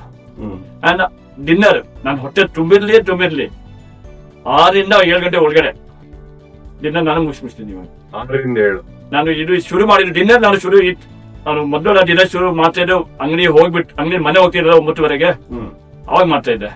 ಬಟ್ ಈ ಸೆಕೆಂಡ್ ಲಾಕ್ಡೌನ್ ಆಯ್ತಲ್ಲ ಇವಾಗ. ಫಸ್ಟ್ ಲಾಕ್ಡೌನ್ ಇಲ್ಲೇ ನಾವು ಹಂಗ್ ಮನೇಲಿ ಇದ್ವಿ. ಸೆಕೆಂಡ್ ಲಾಕ್ಡೌನ್ ನಮ್ಮ ಮನೆ ಹಾಗೆ ಮಿಕ್ಕಿದ ಕಾರ್ಪೊರೇಟ್ ಅವರೆಲ್ಲ ವರ್ಕ್ ಫ್ರಮ್ ಹೋಮ್ ಇತ್ತು. ನಿಮಗೆ ನಮ್ಮ ವರ್ಕ್ ಫ್ರಮ್ ಹೋಮ್ ಇಲ್ವೇ ಇಲ್ಲ. ನಮ್ದು ಅಂಗಡಿ ಓಪನ್ ಮಾಡಿದ್ರೆ ಮಾತ್ರ ಓಪನ್ ಇಲ್ಲ ಅಂದ್ರೆ ಮನೇಲಿ ಆರಾಮ ಇದ್ವಿ. ಅವಾಗ ಏನೋ ಮನೆ ಇರೋದೇ ನಾವು ಎಲ್ಲ ಫುಲ್ ಡೇ ಮನೇಲಿ ಇರ್ತೀವಿ. ಡಿನ್ನರ್ ನಾವು 6 ಗಂಟೆ 7 ಗಂಟೆ ಒಳಗಡೆ ಮುಗಿಸ್ಬಿಡ್ತಾ ಇದ್ವಿ ನಾವು. ಅದನ್ನೇ ನಾವು ಕಂಟಿನ್ಯೂ ಮಾಡ್ತಾ ನಾವು ಇವಾಗ 6 ರಿಂದ ಒಳಗಡೆ 7 ಗಂಟೆ ತನಕ ನಾವು ಡಿನ್ನರ್ ಮನೆ ರೆಡಿ ಇರುತ್ತೆ. ಮೊದಲು ನಾನು ಒಬ್ನೇ ಮಾಡ್ತಾ ಇದ್ದೆ. ಇವಾಗ ಏನಾಯ್ತು, ನಮ್ಮ ಮನೆಯಲ್ಲಿ ನಮ್ಮ ತಂದೆ ಇರ್ಲಿ, ನಮ್ಮ ತಾಯಿ ಇರ್ಲಿ, ನಮ್ಮ ತಮ್ಮ ಇರ್ಲಿ, ಎಲ್ಲರೂ 6 ರಿಂದ 7 ಗಂಟೆ ಮ್ಯಾಕ್ಸಿಮಮ್ 8 ಗಂಟೆ ನಮ್ಮ ಕಿಚನ್ ಲಾಕ್. Very good. ನಾನ್ 9 ಗಂಟೆ ನಮ್ಮ ಮನೆಗೆ ಬರ್ತೀವಿ. 9 ಮನೆಯಿಂದ ನಮ್ಮ ಅಂಗಡಿ ಜಾಸ್ತಿ 500 ಮೀಟರ್ ಇರೋದು. ಹೋಗ್ಬಿಟ್ಟು ಆರಾಮಾಗಿ 1 ಗಂಟೆ ಮಾತಾಡ್ಬಿಟ್ಟು 10 ಮ್ಯಾಕ್ಸಿಮಮ್ 10 ಒಳಗೆ ಎಲ್ಲ ಮನೆಗೆ ಬಿಡ್ತಾರೆ. ಊಟಕ್ಕೂ ಮನೆಗೆ ಹೋಗ್ಬಿಟ್ಟೆ ಬಂದ್ಬಿಟ್ಟು 500 ಮೀಟರ್ ಡಿಫ್ರೆನ್ಸ್ ಇದೆ ಅಲ್ವಾ. ಸೊ ಅಲ್ಲ ಮಧ್ಯಾಹ್ನ ಲಂಚ್ ನಾವು ಟಿಫನ್ ತರ್ತೀವಿ. ರಾತ್ರಿ ಊಟ ಮನೆ ಹೋಗ್ಬಿಟ್ಟು ಸ್ವಲ್ಪ ತಿನ್ಬೇಕಲ್ವಾ, ಸ್ವಲ್ಪ ಬಿಸಿ ಬಿಸಿ ಅಂತ ಮನೆ ಹೋಗಿ ತಿನ್ಕೊಂಡ್ ಬಂದ್ಬಿಡ್ತೀವಿ. ಸೊ ಮನೆಗೆ ಬಂದ್ಮೇಲೆ ರಾತ್ರಿ 10 ಗಂಟೆ ಅಷ್ಟರಲ್ಲಿ ಲೈಟ್ಸ್ ಆಫ್. 10:30 ಲೈಟ್ಸ್ ಆಫ್ ಅಷ್ಟೇ ಎಲ್ಲ ಬಿಡ್ಕೊಂಡ್ಬಿಡ್ತಾರೆ. ಎಲ್ರು ಇದನ್ನ ಒಂದು ಡೆಫಿನೆಟ್ಲಿ ಸೀರಿಯಸ್ ಆಗಿ ತಗೊಂಡು ಪ್ರಾಕ್ಟೀಸ್ ಮಾಡ್ಬೇಕು ಅಂತ ಅನ್ಸುತ್ತೆ. ನಮ್ಗೆ ಫ್ರೆಂಡ್ಸ್ ಹೇಳ್ತಾರೆ, ನಮ್ಮ ಬಿಸ್ನೆಸ್ ಫ್ರೆಂಡ್ಸ್ ಇಲ್ಲಿ ಯಾರು ಇದ್ದಾರೆ, ನೀ ಹೆಂಗಪ್ಪ ಇಷ್ಟು ಬೇಗ ಮಾಡ್ಕೊಂಡ್ಬಿಡ್ತೀಯ, ನಾವು ರೂಢಿ ಆಗ್ಬಿಟ್ಟಿದೀವಿ ಇವಾಗ. ಯಾಕಂದ್ರೆ ನನ್ ಮುಂದಿನ ಪ್ರಶ್ನೆನೂ ಅದೇ ಇತ್ತು. ಈ ಸಮಯನೇ ಇಲ್ಲ ನಮ್ಗೆ, ಎಸ್ಪೆಷಲಿ ಬಿಸ್ನೆಸ್ ಮಾಡೋರ್ ಟೈಮೇ ಇಲ್ಲ ಪಾಗರು, ನನ್ಗೆ ಆಗದೇ ಇಲ್ಲ. ನಮ್ಗೆ ಗೊತ್ತಲ್ಲ ನೀನು, ನಾವು ಪಳೆಬೆಟ್ಟಲ್ ಅಂಗಡಿ, ಅಯ್ಯೋ ಅಷ್ಟು ಜನ ಅದು ಇದು ಅಂತವ್ರು ಆತರ ಯೋಚನೆ ಮಾಡ್ತಾ ಇರ್ತಾರೆ. ಎಲ್ಲ ಚೆನ್ನಾಗಿ ಒಬ್ಬೊಬ್ರು ಈ ಹೆಲ್ತ್ ಬಗ್ಗೆ ಫೋಕಸ್ ಮಾಡಿರಲ್ಲ. ಅಂತವ್ರಿಗೆ ಏನಂತ ಹೇಳ್ತೀರಿ ನೀವು? ನಾನು ಹೇಳ್ತೀನಿ, ಒಂದೇ ಮಾತು ಹೇಳ್ಬೋದು ಅಂದ್ರೆ, ಜೀವನದಲ್ಲಿ ನಿಮ್ಗೆ ಟೈಮ್ ಯಾವತ್ತೂ ಸಿಗಲ್ಲ. ದುಡ್ಡು ಹಿಂದೆ ಹೋಗ್ತೀವಿ, ಇಲ್ಲ ಹೋಗ್ತೀವಿ, ನಾವು ಹೋಗ್ಲೇವಿಲ್ಲ. ದುಡ್ಡು ತುಂಬಾ ಮುಖ್ಯ, ಅದು ಹೇಳ್ತೀನಿ ನಾನು. ವ್ಯಾಪಾರ ಮಾಡ್ಲೇಬೇಕು, ವ್ಯಾಪಾರದಿಂದ ನಮ್ಮ ಮನೆ ಎಲ್ಲ ನಡೆಯುತ್ತೆ, ಎಲ್ಲ ಮಾಡುತ್ತೆ. ಬಟ್ ಜೀವನದಲ್ಲಿ ನಾವು ಫಿಟ್ನೆಸ್ ಅಂತ ಇರ್ಬೋದು ಅಂತ ಅದು ನಾವು ತುಂಬಾ ಮುಖ್ಯ, ಅದು ಕೊಳ್ಳೇಬೇಕು. ಟೈಮ್ ನಾವು ಟೈಮ್ ತಗೊಳ್ಳಿ, ನಾವು ಸ್ವಲ್ಪ ಸ್ಯಾಕ್ರಿಫೈಸ್ ಮಾಡ್ಲೇಬೇಕು. ರಾತ್ರಿ ಬೇಗ ಮಾಡ್ಕೊಳ್ಳಿ, ಅದು ನೆಟ್ಫ್ಲಿಕ್ಸ್ ಯೂಟ್ಯೂಬ್ ಅದು ಜಾಸ್ತಿ ನೋಡಕ್ ಹೋಗ್ಬೇಡಿ. ಟೈಮ್ ಅಲ್ಲಿ ಮಾಡ್ಕೊಳ್ಳಿ, ಟೆಲಿವಿಷನ್ ಎದ್ದೋಳಿ, ಆರಾಮಾಗಿ ನೀವು ಎಲ್ಲ ಕೆಲಸ ಮಾಡ್ಬೋದು. ನೀವು ಮನಸ್ಸಿನಲ್ಲಿ ನೀವು ಸಂಕಲ್ಪ ಮಾಡ್ಕೋಬೇಕು. ನೀವು ಮಾಡ್ಕೊಂಡ್ರೆ ಅದೇನು ಅಂತ ಕಷ್ಟವಾದ ವಿಷಯ ಅಲ್ಲ ಅನ್ನೋದು ಅಲ್ಲಿ ಬೀಳ್ತಾರ. ಯಾಕಂದ್ರೆ ನಾವು ಅಲ್ಲಿ ನೆಟ್ಫ್ಲಿಕ್ಸ್ಗೆ, ಯೂಟ್ಯೂಬ್ಗೆ, ಅಮೆಝಾನ್ ಪ್ರೈಮ್ ನೋಡ್ಕೊಂಡು ಕುತ್ಕೊಂತೀನಿ ಅಂದ್ರೆ ಅಲ್ಲಿ ಸಮಯ ಸಿಗಲ್ಲ. ದೇಹ ನೋಡ್ಕೊಳ್ಳೋದು, ದೇಹ ಆರೋಗ್ಯ ನೋಡ್ಕೊಳ್ಳೋದು ಇಂಪಾರ್ಟೆಂಟ್. ಸೊ ರನ್ನರ್ ದಿಲೀಪ್ ಅಂತ ಎಲ್ಲಾ ಕಡೆ ಪರಿಚಯ ಆಗ್ಬಿಟ್ಟಿದ್ರಿ ಇವಾಗ. ಸೊ ಅದೊಂದ್ ಏನ್ ಪ್ರೆಷರ್ ಅಂತ ಅನ್ಸುತ್ತಾ ಇವಾಗ ನಿಮ್ಗೆ, ಅಥವಾ ಹೇಗೆ? ಪ್ರೆಷರ್ ಅಂತ ಏನಿಲ್ಲ ನೋಡಿ. ನಾನು ಇವಾಗ ಹೇಳ್ಬಿಟ್ಟೆ, ನಾನು ಹೇಳ್ದೆ ಅಲ್ಲ ನಿಮ್ಗೆ, ನಾನು 2015 ರನ್ನಿಂಗ್ ಜರ್ನಿ ಆಫೀಸರ್ ಬರುವಾಗ ನನಗೆ ಅಷ್ಟು ತಿಳುವಳಿಕೆ ಇರ್ಲಿಲ್ಲ ಈವೆಂಟ್ ಬಗ್ಗೆ, ಇದು ಅದು ಅಂತ ಯಾವಾಗ ಹೇಳೋರು ಅಷ್ಟೇ ಇಲ್ಲ. ನನಗೆ ತುಂಬಾ ಕಷ್ಟ ಪಡ್ತಾರೆ. ಇವಾಗ ಏನಾಗಿದೆ ಅಂದ್ರೆ, ರನ್ನರ್ ಇವಾಗ ಇಷ್ಟು ವರ್ಷ ರನ್ನಿಂಗ್ ಮಾಡಿದ್ಮೇಲೆ ಇವಾಗ 11 ವರ್ಷ ನಡೀತಾ ಇದೆ. ಈವೆಂಟ್ ಬಗ್ಗೆ ತಿಳುವಳಿಕೆ ತುಂಬಾ ಆರಾಮಾಗಿ ಇವಾಗ ಆಗ್ಬಿಟ್ಟಿದೆ. ಇವಾಗ ಜನಗಳು ನನ್ಗೆ ಕೇಳ್ತಾರೆ, ನಮ್ಗೊಂಚೂರು ಯಾವ ಇವೆಂಟ್ ಬರ್ತಾ ಇದೆ, ಯಾವ ದಿವಸ ಇದೆ, ಯಾವ ಚೆನ್ನಾಗಿದೆ, ಯಾವ ಕೆಟ್ಟದಿದೆ, ಏನಿದೆ ಅಭಿಪ್ರಾಯ ಕೊಡಿ, ನಾನು ಎಲ್ಲ ತಿಳುವಳಿಕೆ ಕೊಡ್ತೇನೆ ಅವ್ರಿಗೆ. ನಿಮ್ ಕಮ್ಯುನಿಟಿಲಿ ನಿಮ್ ಅಂಗಡಿ ಸುತ್ತಮುತ್ತ ಎಲ್ಲ ಅವ್ರಿಗೆಲ್ರಿಗೂ ಗೊತ್ತಾಗಿದ್ಯಾ? ನೀವು ಕಮ್ಯುನಿಟಿ ಬಳಿ ನಮ್ಮ ಅಂಗಡಿ ಬಜಾರ್ ಸುತ್ತ ನಮ್ಮ ಪಕ್ಕದ ಅಂಗಡಿ ಅವ್ರು ಹೇಳ್ತಾರೆ, ದಿಲೀಪ್ ನಾನು ರನ್ನಿಂಗ್ ನಿಮಿಷ ಶುರು ಮಾಡಿ 3 ವರ್ಷ ಆದ್ರೂ ಬರ್ತಾರೆ ಅಂತ ಅವ್ರು ಸುಮ್ಮನೆ ಹೇಳೋದಷ್ಟೇ. ಅವ್ರೆಲ್ಲ ನೀವ್ ಹೆಂಗ್ ತಗೊಳ್ತೀಯ ಟೈಮ್ ಯಾರಿಗೂ ಸಿಗಲ್ಲಪ್ಪ, ಟೈಮ್ ನೀವು ತಗೊಳ್ಳೇಬೇಕು ಸೈಡ್ ಹೇಳ್ತಾರ. ಆತರ ಎಲ್ಲ ಮನೇಲಿ ಎಲ್ಲಾರು ನಿಮ್ಮ ಕುಟುಂಬದಲ್ಲೂ ಎಲ್ಲ ಸ್ಫೂರ್ತಿ ತಗೊಂಡಿದಾರ? ಮನೇಲಿ ಹೇಗೆ ಮಕ್ಕಳು ಇಲ್ಲ, ಮಕ್ಕಳು ನೋಡಿ, ನಮ್ ಮಿಸ್ಸಸ್ ಅವರು ರನ್ನಿಂಗ್ ಅಲ್ಲಿ ಇದ್ರು. ಬಟ್ ಅವ್ರು ಸ್ವಲ್ಪ ಕಾಲ ಆಗಿದ್ರೆ ಅವ್ರು ರನ್ನಿಂಗ್ ಮಾಡಿ ಇವಾಗ ಡೈಲಿ ಅವ್ರು ಸ್ಟ್ರೆಂತ್ ವರ್ಕೌಟ್, ಯೋಗ ಕರೆಕ್ಟ್ ನೆಟ್ವರ್ಕ್ ಮಾಡ್ತಾರೆ. ಅವರು ಇದಾರೆ ಪ್ರಪಂಚದಲ್ಲಿ. ಮತ್ತೆ ನಮ್ಮ ಮಗಳು ಮತ್ತೆ ಮಗಳು ಕರಾಟೆ ಬ್ಲಾಕ್ ಬೆಲ್ಟ್ ಆಗಿದ್ದಾಳೆ ಅವಳು. ಅವರು ತುಂಬಾ ಚಿಕ್ಕ ವಯಸ್ಸಲ್ಲಿ ಶುರು ಮಾಡಿದ್ರು. 7-8 ವರ್ಷ ಮಾಡಿದ್ಮೇಲೆ ಬ್ಲಾಕ್ ಬೆಲ್ಟ್ ಆಗಿದೆ. ಇವಾಗ ಅವ್ರಿಗೆ ಆಫೀಸ್ ಹೋಗ್ತಾ ಕೆಲಸ ಹೋಗ್ತಾ ಅಷ್ಟು ಟೈಮ್ ಸಿಗಲ್ಲ ಕರಾಟೆದು. ಸೊ ಜಿಮ್ ಹೋಗ್ತಾ ಇದ್ದಾರೆ. Very good. ನನ್ನ ಮಗನು ಮೊದಲು ಕ್ರಿಕೆಟ್ ಹೋಗಿದ್ದ, ಅವನು ಕ್ರಿಕೆಟ್ ಕೋಚಿಂಗ್ 3 ವರ್ಷ ಮಾಡಿದ್ದ. ಆಮೇಲೆ ಇವಾಗ ಕಾಲೇಜ್ ಹೋಗ್ತಾ ಇದ್ದಾನೆ. ಅವ್ರಿಗೆ ಟೈಮ್ ತುಂಬಾ ಕಷ್ಟ ಅಂತ ಅವ್ನು ಇವಾಗ ಜಿಮ್ ಹೋಗ್ತಾನೆ. ಮನೆಯಲ್ಲೂ ನಮ್ ತಮ್ಮ ಇಲ್ಲಿ, ನಮ್ ತಮ್ಮನು ಮೊದಲು ಅವ್ನು ಕ್ರಾಸ್ ಫಿಟ್ ಅಲ್ಲಿ ಅವ್ನು ಹೋಗಿದ್ದ. ಕ್ರಾಸ್ ಫಿಟ್ ಹೋಗ್ಬಿಟ್ಟು ಅವ್ನು ಸ್ವಲ್ಪ ನೀ ಇಂಜೂರ್ ಆಗಿದೆ, ಸ್ವಲ್ಪ ಬ್ರೇಕ್ ಅಲ್ಲಿ ಇದ್ದಾನೆ. ಬಟ್ ಇವಾಗ ಮನೇಲಿ ಸ್ಟ್ರೆಂತ್ ವರ್ಕ್ ಮಾಡ್ತಾನೆ. ನಮ್ ತಾಯಿ ತಂದೆ ಅವರು ಇವಾಗ ನೋಡಿ ಅವ್ರಿಗೆ ಬೆಳಿಗ್ಗೆ ಡೈಲಿ ಕಬನ್ ಬಾಗ್, ನಮ್ಮ ಮನೆ ಪಕ್ಕ ಚಿಕ್ಕಲಾಲ್ ಬಾಗ್ ಅಂತ ಇದೆ. ಚಿಕ್ಕಲಾಲ್ ಬಾಗ್ ಗೊತ್ತಲ್ಲ, ಮೆಟ್ರೋ ಸೈಡ್ ಪಕ್ಕದೇನೆ, ಕರೆಕ್ಟ್. ತಾಯಿ ಎಲ್ಲ ಹೋಗ್ತಾ ವಾಕಿಂಗ್ ಮಾಡ್ತಾ ಏನೋ ಮಾಡ್ತಾ ಇದ್ದೆ. ನನಗೆ ತುಂಬಾ ಖುಷಿ ಇದೆ. ಇವಾಗ ನಾನೇ ಅವ್ರಿಗೆ ಸ್ಫೂರ್ತಿ ಕೊಟ್ಟಿದ್ದೆ, ಯಾರು ಕೊಡಿ, ಬಟ್ ಎಲ್ಲರಿಗೂ ಒಳ್ಳೇದೇ ಆಗಿದೆ. ಖಂಡಿತವಾಗ್ಲೂ ನೀವೇ ಸ್ಫೂರ್ತಿ. ಈಗ ದಿನ ಬೆಳಗ್ಗೆ ಆದ್ರೆ 4:30-5 ಗಂಟೆಗೆ ಎದ್ದು ಒಬ್ಬ ಮನುಷ್ಯ ಒಳ್ಳೆ ದೀಕ್ಷೆ ತಗೊಂಡಂಗೆ ಝೂಮ್ ಮೀಟಿಂಗ್ ಹಾಕೊಂಡು ಎಲ್ಲ ಇದ್ ಮಾಡ್ತಾ ಇದಾರೆ. ಇಲ್ಲ ಬಿಟ್ರೆ ನಾನು ನೆಕ್ಸ್ಟ್ ಡೇ ಹೋಗ್ಬಿಟ್ಟು ಕಬ್ಬನ್ ಪಾರ್ಕ್ ಹೋಗ್ತಾ ಇದೀನಿ, ಅಲ್ಲಿ ಹೋಗಿ ವಾಕ್ ಮಾಡ್ಕೊಂಡ್ ಬರ್ತೀನಿ, ಫುಲ್ ಸ್ವೆಟ್ ಆಗ್ಬಿಟ್ಟು ಮನೆಗೆ ಬಂದು ಎನರ್ಜೆಟಿಕ್ ಆಗಿ ಬಂದು ಮಾಡ್ತಾ ಇದ್ದಾನೆ ಅಂದ್ರೆ ಅದೊಂಥರ ಎಲ್ರಿಗೂ ಅದು ಸಾಂಕ್ರಾಮಿಕವಾಗಿ ಹರಡ್ಕೊಂಡ್ಬಿಡುತ್ತೆ. ಮನೇಲಿರೋರ್ಗು ಹರಡ್ಕೊಂಡ್ಬಿಟ್ಟು ಹಾಗೆ ಅದು ಒಂಥರ ಸಂಪ್ರದಾಯ ಆಗೋಗ್ಬಿಟ್ಟಿದೆ ಈಗ ಮನೇಲಿ. ಹೆಂಗೆ ಮನೇಲಿ ಎದ್ದು ದಿನ ಬೆಳಗ್ಗೆ ಹಲ್ಲುಜ್ಬಿಟ್ಟು ದೇವ್ರ ನಮಸ್ಕಾರ ಹಾಕೋಂಗೆ ಎಲ್ರು ಹೆಲ್ತ್ ಬಹಳ ಸಂತೋಷದ ವಿಷಯ. ಸೊ ಇದ್ರ ಜೊತೆಗೆ ಬೆಂಗಳೂರಿನ ರನ್ನರ್ಗಳಲ್ಲಿ ಅಥವಾ ರನ್ನರ್ಗಳ ಗ್ರೂಪ್ ಸಮೂಹದಲ್ಲಿ ವಾಟ್ಸ್ಆಪ್ ಗ್ರೂಪ್ಗಳನ್ನೆಲ್ಲ ಶುರು ಮಾಡಿ, ಜನಪ್ರಿಯ WhatsApp group runner Dilip WhatsApp group ಅಂತ ಎಲ್ಲಾ ಕಡೆ ತುಂಬಾ ಹೆಸರಾಂತ ವಾಟ್ಸ್ಆಪ್ ಗ್ರೂಪ್ ಆಗೋಗ್ಬಿಟ್ಟಿದೆ. ಅದ್ರ ಬಗ್ಗೆ ಸ್ವಲ್ಪ ಹೇಳಿ, ಅದನ್ನ ಪ್ರಾರಂಭಿಸೋಕೆ ಹೇಗೆ, ಏನ್ ಕಾರಣ? ಸರ್ ಇವಾಗ ನಾನು ಹೇಳಿದ ನಂಗೆ ಈವೆಂಟ್ ಬಗ್ಗೆ ಅವಾಗ ತಿಳ್ಕೊಳ್ಳಿಲ್ಲ. ನಾನು ಶುರು ಇವಾಗ 2017 ನಮ್ಮ ಬೆಂಗಳೂರು ಫೇಸ್ಬುಕ್ ಪೇಜ್ ಇದೆ, ಬೆಂಗಳೂರು ರನ್ನರ್ಸ್ ಅಂತ. ಅಲ್ಲಿ ನಾನು ನೋಡಿದೆ, ನಾನು ಒಂದ್ಸಲ ಹೋಗ್ಬಿಟ್ಟು ನಾನು ಯಾವಾಗ ಶುರು ಮಾಡಿದೆ ಅಂತ ಈವೆಂಟ್ ಬಗ್ಗೆ ಹಾಕ್ಲಿಕ್ಕೆ. ಫೇಸ್ಬುಕ್ ಅಲ್ಲಿ ನಾನು ಬೆಂಗಳೂರು ರನ್ನರ್ಸ್ ಅಲ್ಲಿ ನಾನು ಹೆಂಗೆ ನಾವು ಈವೆಂಟ್ ಬಗ್ಗೆ ತಿಳ್ಕೊ ಬರ್ತಾರೆ, ನಾನು ಜನರಿಗೆ ತಿಳ್ಕೊ ಮಾಡ್ಬೇಕಂತ ನನ್ನ ಆಸೆ ಆಯ್ತು. ಸೊ ನಾನು ಪೋಸ್ಟ್ ಹಾಕ್ತಾ ಇದ್ದೆ ಈವೆಂಟ್ ಬಗ್ಗೆ ಇಲ್ಲಿ, ಯಾರು ರನ್ನಿಂಗ್ ಅಚೀವ್ಮೆಂಟ್ ಮಾಡಿದ್ದಾರೆ ನನಗೆ ನ್ಯೂಸ್ ಬಂತ, ಅದ್ರ ಬಗ್ಗೆ ನಾನು ಅವ್ರ ಬಗ್ಗೆ ಹಾಕ್ತಾ ಇದ್ದೆ. ಹಂಗೆ ಹಾಕ್ತಾ ನಂಗೆ ಯಾವಾಗ ಇಷ್ಟ ಆಗುತ್ತೆ ನಾನು ಹಾಕ್ತಾ ಇದ್ದೆ.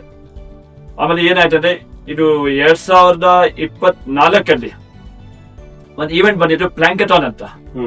ಅದು again by NEB sports, my favourite organiser. I started, ನಾನು ಶುರು ಮಾಡಿದ್ದು ಅವ್ರ ಈವೆಂಟ್ ಇದ್ದ ಪ್ಲಾಂಕಥಾನ್, ಎನ್ಇಬಿ ಸ್ಪೋರ್ಟ್ಸ್ ಇಂದ ಮಾಡಿದ್ರು ಅವರು. ಅವ್ರಿಗೆ ಏನಿತ್ತಂದ್ರೆ ಈವೆಂಟ್ ರೇಷನ್ ಫ್ರೀ ಇತ್ತು.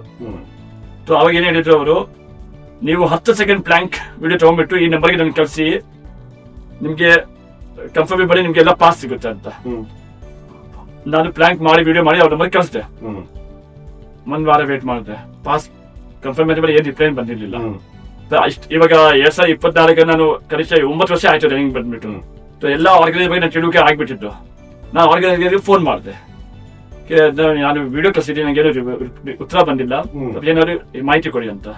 ಓಕೆ, ಒಂದು ದಿಲ್ಲಿ ಒಂದು ಕೆಲಸ ಮಾಡು, ನಮ್ಮ ಟೀಮ್ ಅಲ್ಲಿ ಸ್ವಲ್ಪ ಬಿಸಿ ಆಗಿದ್ರು, ನೀನೇ ಒಂದು ವಾಟ್ಸ್ಆಪ್ ಗ್ರೂಪ್ ಮಾಡು, ಮತ್ತೆ ನೀನೇ ಎಲ್ಲ ನಿಮ್ ನಂಬರ್ ಎಲ್ಲ ನಿಮ್ ಫ್ರೆಂಡ್ಸ್ ಯಾರು ಇದ್ದಾರೆ, ನಿಮ್ಮ ಫೇಸ್ಬುಕ್ ಗ್ರೂಪ್ ಇದ್ದಾರೆ ಅಲ್ವಾ, ಅವ್ರಿಗೆ ನೀವೆಲ್ಲ ಕಳ್ಸು, ಎಲ್ಲರಿಗೂ ಹೇಳಿ ನೀವು ವಿಡಿಯೋ ನೀನ್ ತಗೊಳ್ಳಿ, ಎಲ್ಲಾರ್ದು ನೀನ್ ಅಪ್ಲೋಡ್ ಮಾಡಿ ನೀವು ಎಲ್ಲರಿಗೂ ಪಾಸ್ ಕೊಡು, ನಾನು ನಿಮ್ಗೆ 100 ಪಾಸ್ ಕಳಿಸ್ತೇನೆ ಅಂತ. ಓಕೆ, ನಾನು ನನ್ ಖುಷಿ ಆಯ್ತು, ಪರವಾಗಿಲ್ಲಪ್ಪ. ನಾನು ಈ ನಮ್ಮ ಫೇಸ್ಬುಕ್ ಗ್ರೂಪ್ ಅಲ್ಲಿ ಮೆಸೇಜ್ ಹಾಕಿದೆ, ಯಾರ್ಯಾರು ಪ್ಲಾಂಕ್ ಭಾಗವಹಿಸಬೇಕು ಅವ್ರಿಗೆ ನಾನು 10 ಸೆಕೆಂಡ್ ವಿಡಿಯೋ ನನಗೆ ಕಳಿಸಿ, ನಾನು ನಿಮಗೆ ಪಾಸ್ ಕೊಡ್ತೀನಿ, ನಿಮಗೆ ಪಾಸ್ ಅವ್ರಿಗೆ ಕಳ್ಸಿಲ್ಲ ಅಂತ.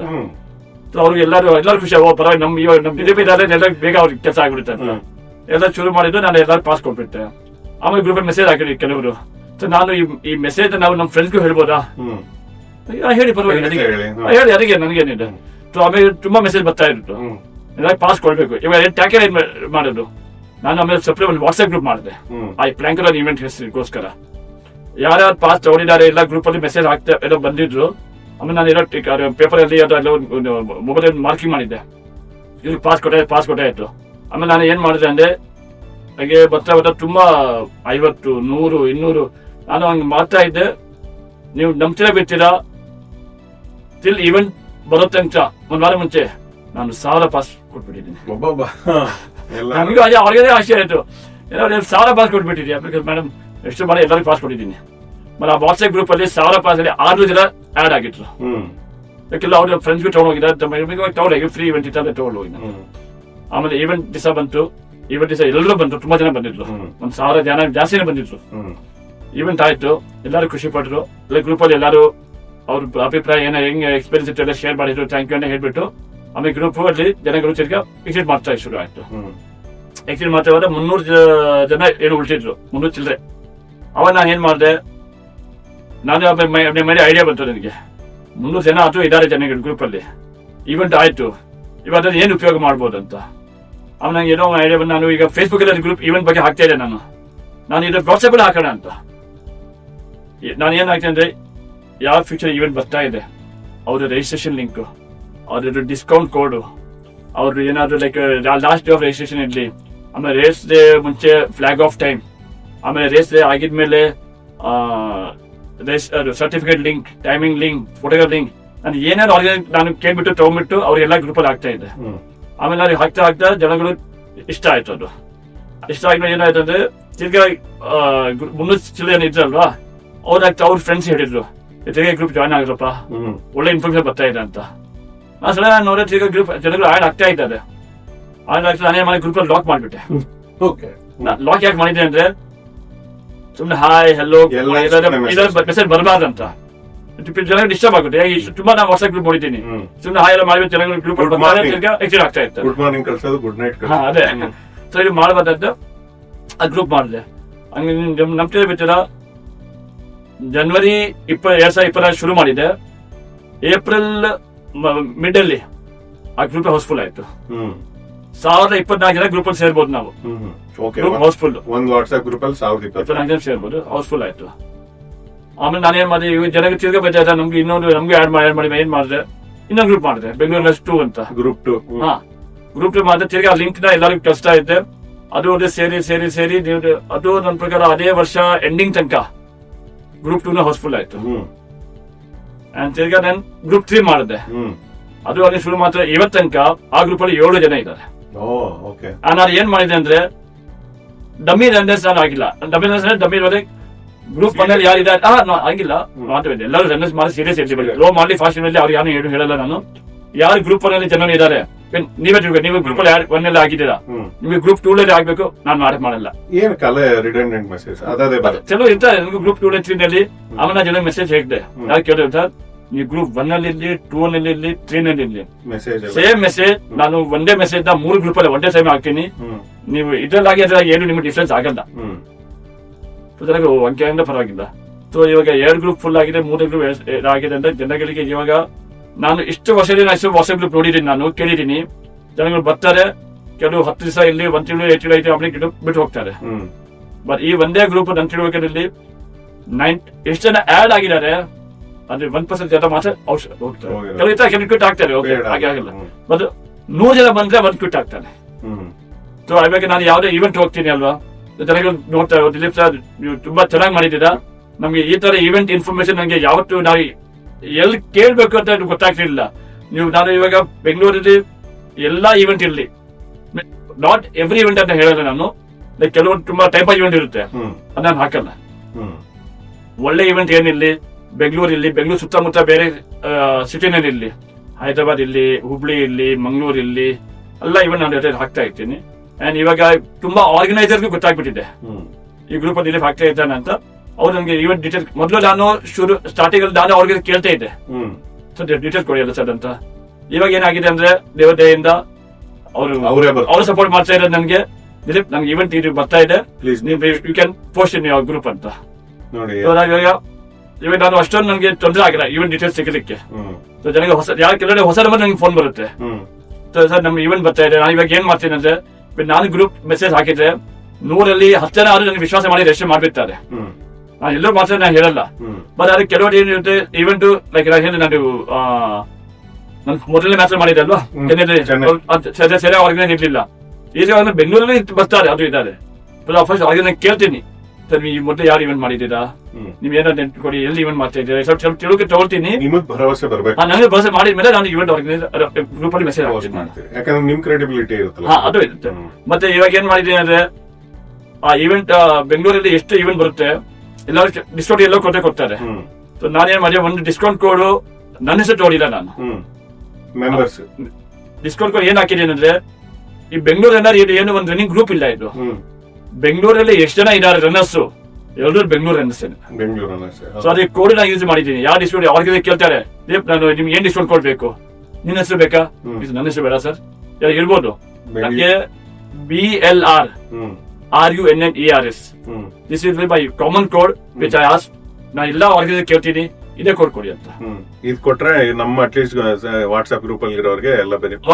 ಅವ್ರು ವಾಟ್ಸ್ಆಪ್ ನೋಡಿ 2700 ಜನ ಇದ್ದಾರೆ, ಅವ್ರು ಏನ್ ಮಾಡ್ತಾರೆ, ಅವ್ರು ತಿರ್ಗಿ ಅವ್ನ ಮನೆ ಗ್ರೂಪ್ ಗೆ ಇರ್ಲಿ, ಫ್ರೆಂಡ್ಸ್ ಗೆ ಕೊಡ್ತಾರೆ, ಸ್ಪ್ರೆಡ್ ಆಗುತ್ತೆ ಅಷ್ಟೇ, ಬೇರೆ ಏನಿಲ್ಲ. ಬಟ್ ಏನೇ ಅಂದ್ರೂ ಈ ತರದ್ ಒಂದು ವೇದಿಕೆ ಅಥವಾ ಒಂದು ಇನ್ಫಾರ್ಮೇಶನ್ ಬೇಸ್ ಇರುವಂತ ಒಂದು go to place, one stop solution for anything that you need, ಮ್ಯಾರಥಾನ್ಗಳಾಗ್ಲಿ ಅಥವಾ ಯಾವ್ದೇ ಒಂದು ರನ್ನಿಂಗ್ ಇವೆಂಟ್ ಆಗ್ಲಿ, ದಿಲೀಪ್ ಅವ್ರ ವಾಟ್ಸ್ಆಪ್ ಗ್ರೂಪ್ ಅಲ್ಲಿ ನೋಡ್ಬೋಣಪ್ಪ, ಇದ್ರಲ್ಲಿ ಬಂದಿದ್ಯಾ, ಓಕೆ ಇದಕ್ ಹೋಗ್ಬೋದು, ಇದ್ರಲ್ಲಿ ಹೋದ್ರೆ ನೋಡಿ ಹಿಂಗೆಲ್ಲ ಸಿಗುತ್ತೆ, ಓಕೆ ಇದಾದ್ಮೇಲೆ ಏನ್ ಮಾಡ್ಬೇಕು, ಎಲ್ಲ ಇನ್ಫಾರ್ಮೇಶನ್ ಅದ್ರಲ್ಲೇ ಹೇಳ್ತೀನಿ. ಇವತ್ತು ನಮ್ ಲೈವ್ ಅಲ್ಲಿ ಇದ್ದೀವಿ, ಲೈವ್ ನಾವು ರೆಕಾರ್ಡಿಂಗ್ ಇದ್ದೀವಿ, ತುಂಬಾ ಜನಕ್ಕೆ ಡೌಟ್ ಮಾಡ್ತಾರೆ, ದಿಲೀಪ್ ನೀನು ಇಲ್ಲ ಮೆಸೇಜ್ ಆಗ್ತಿಲ್ಲ, ನಿಮ್ಗೆ ಏನ್ ಸಿಗುತ್ತೆ ಅಂತ.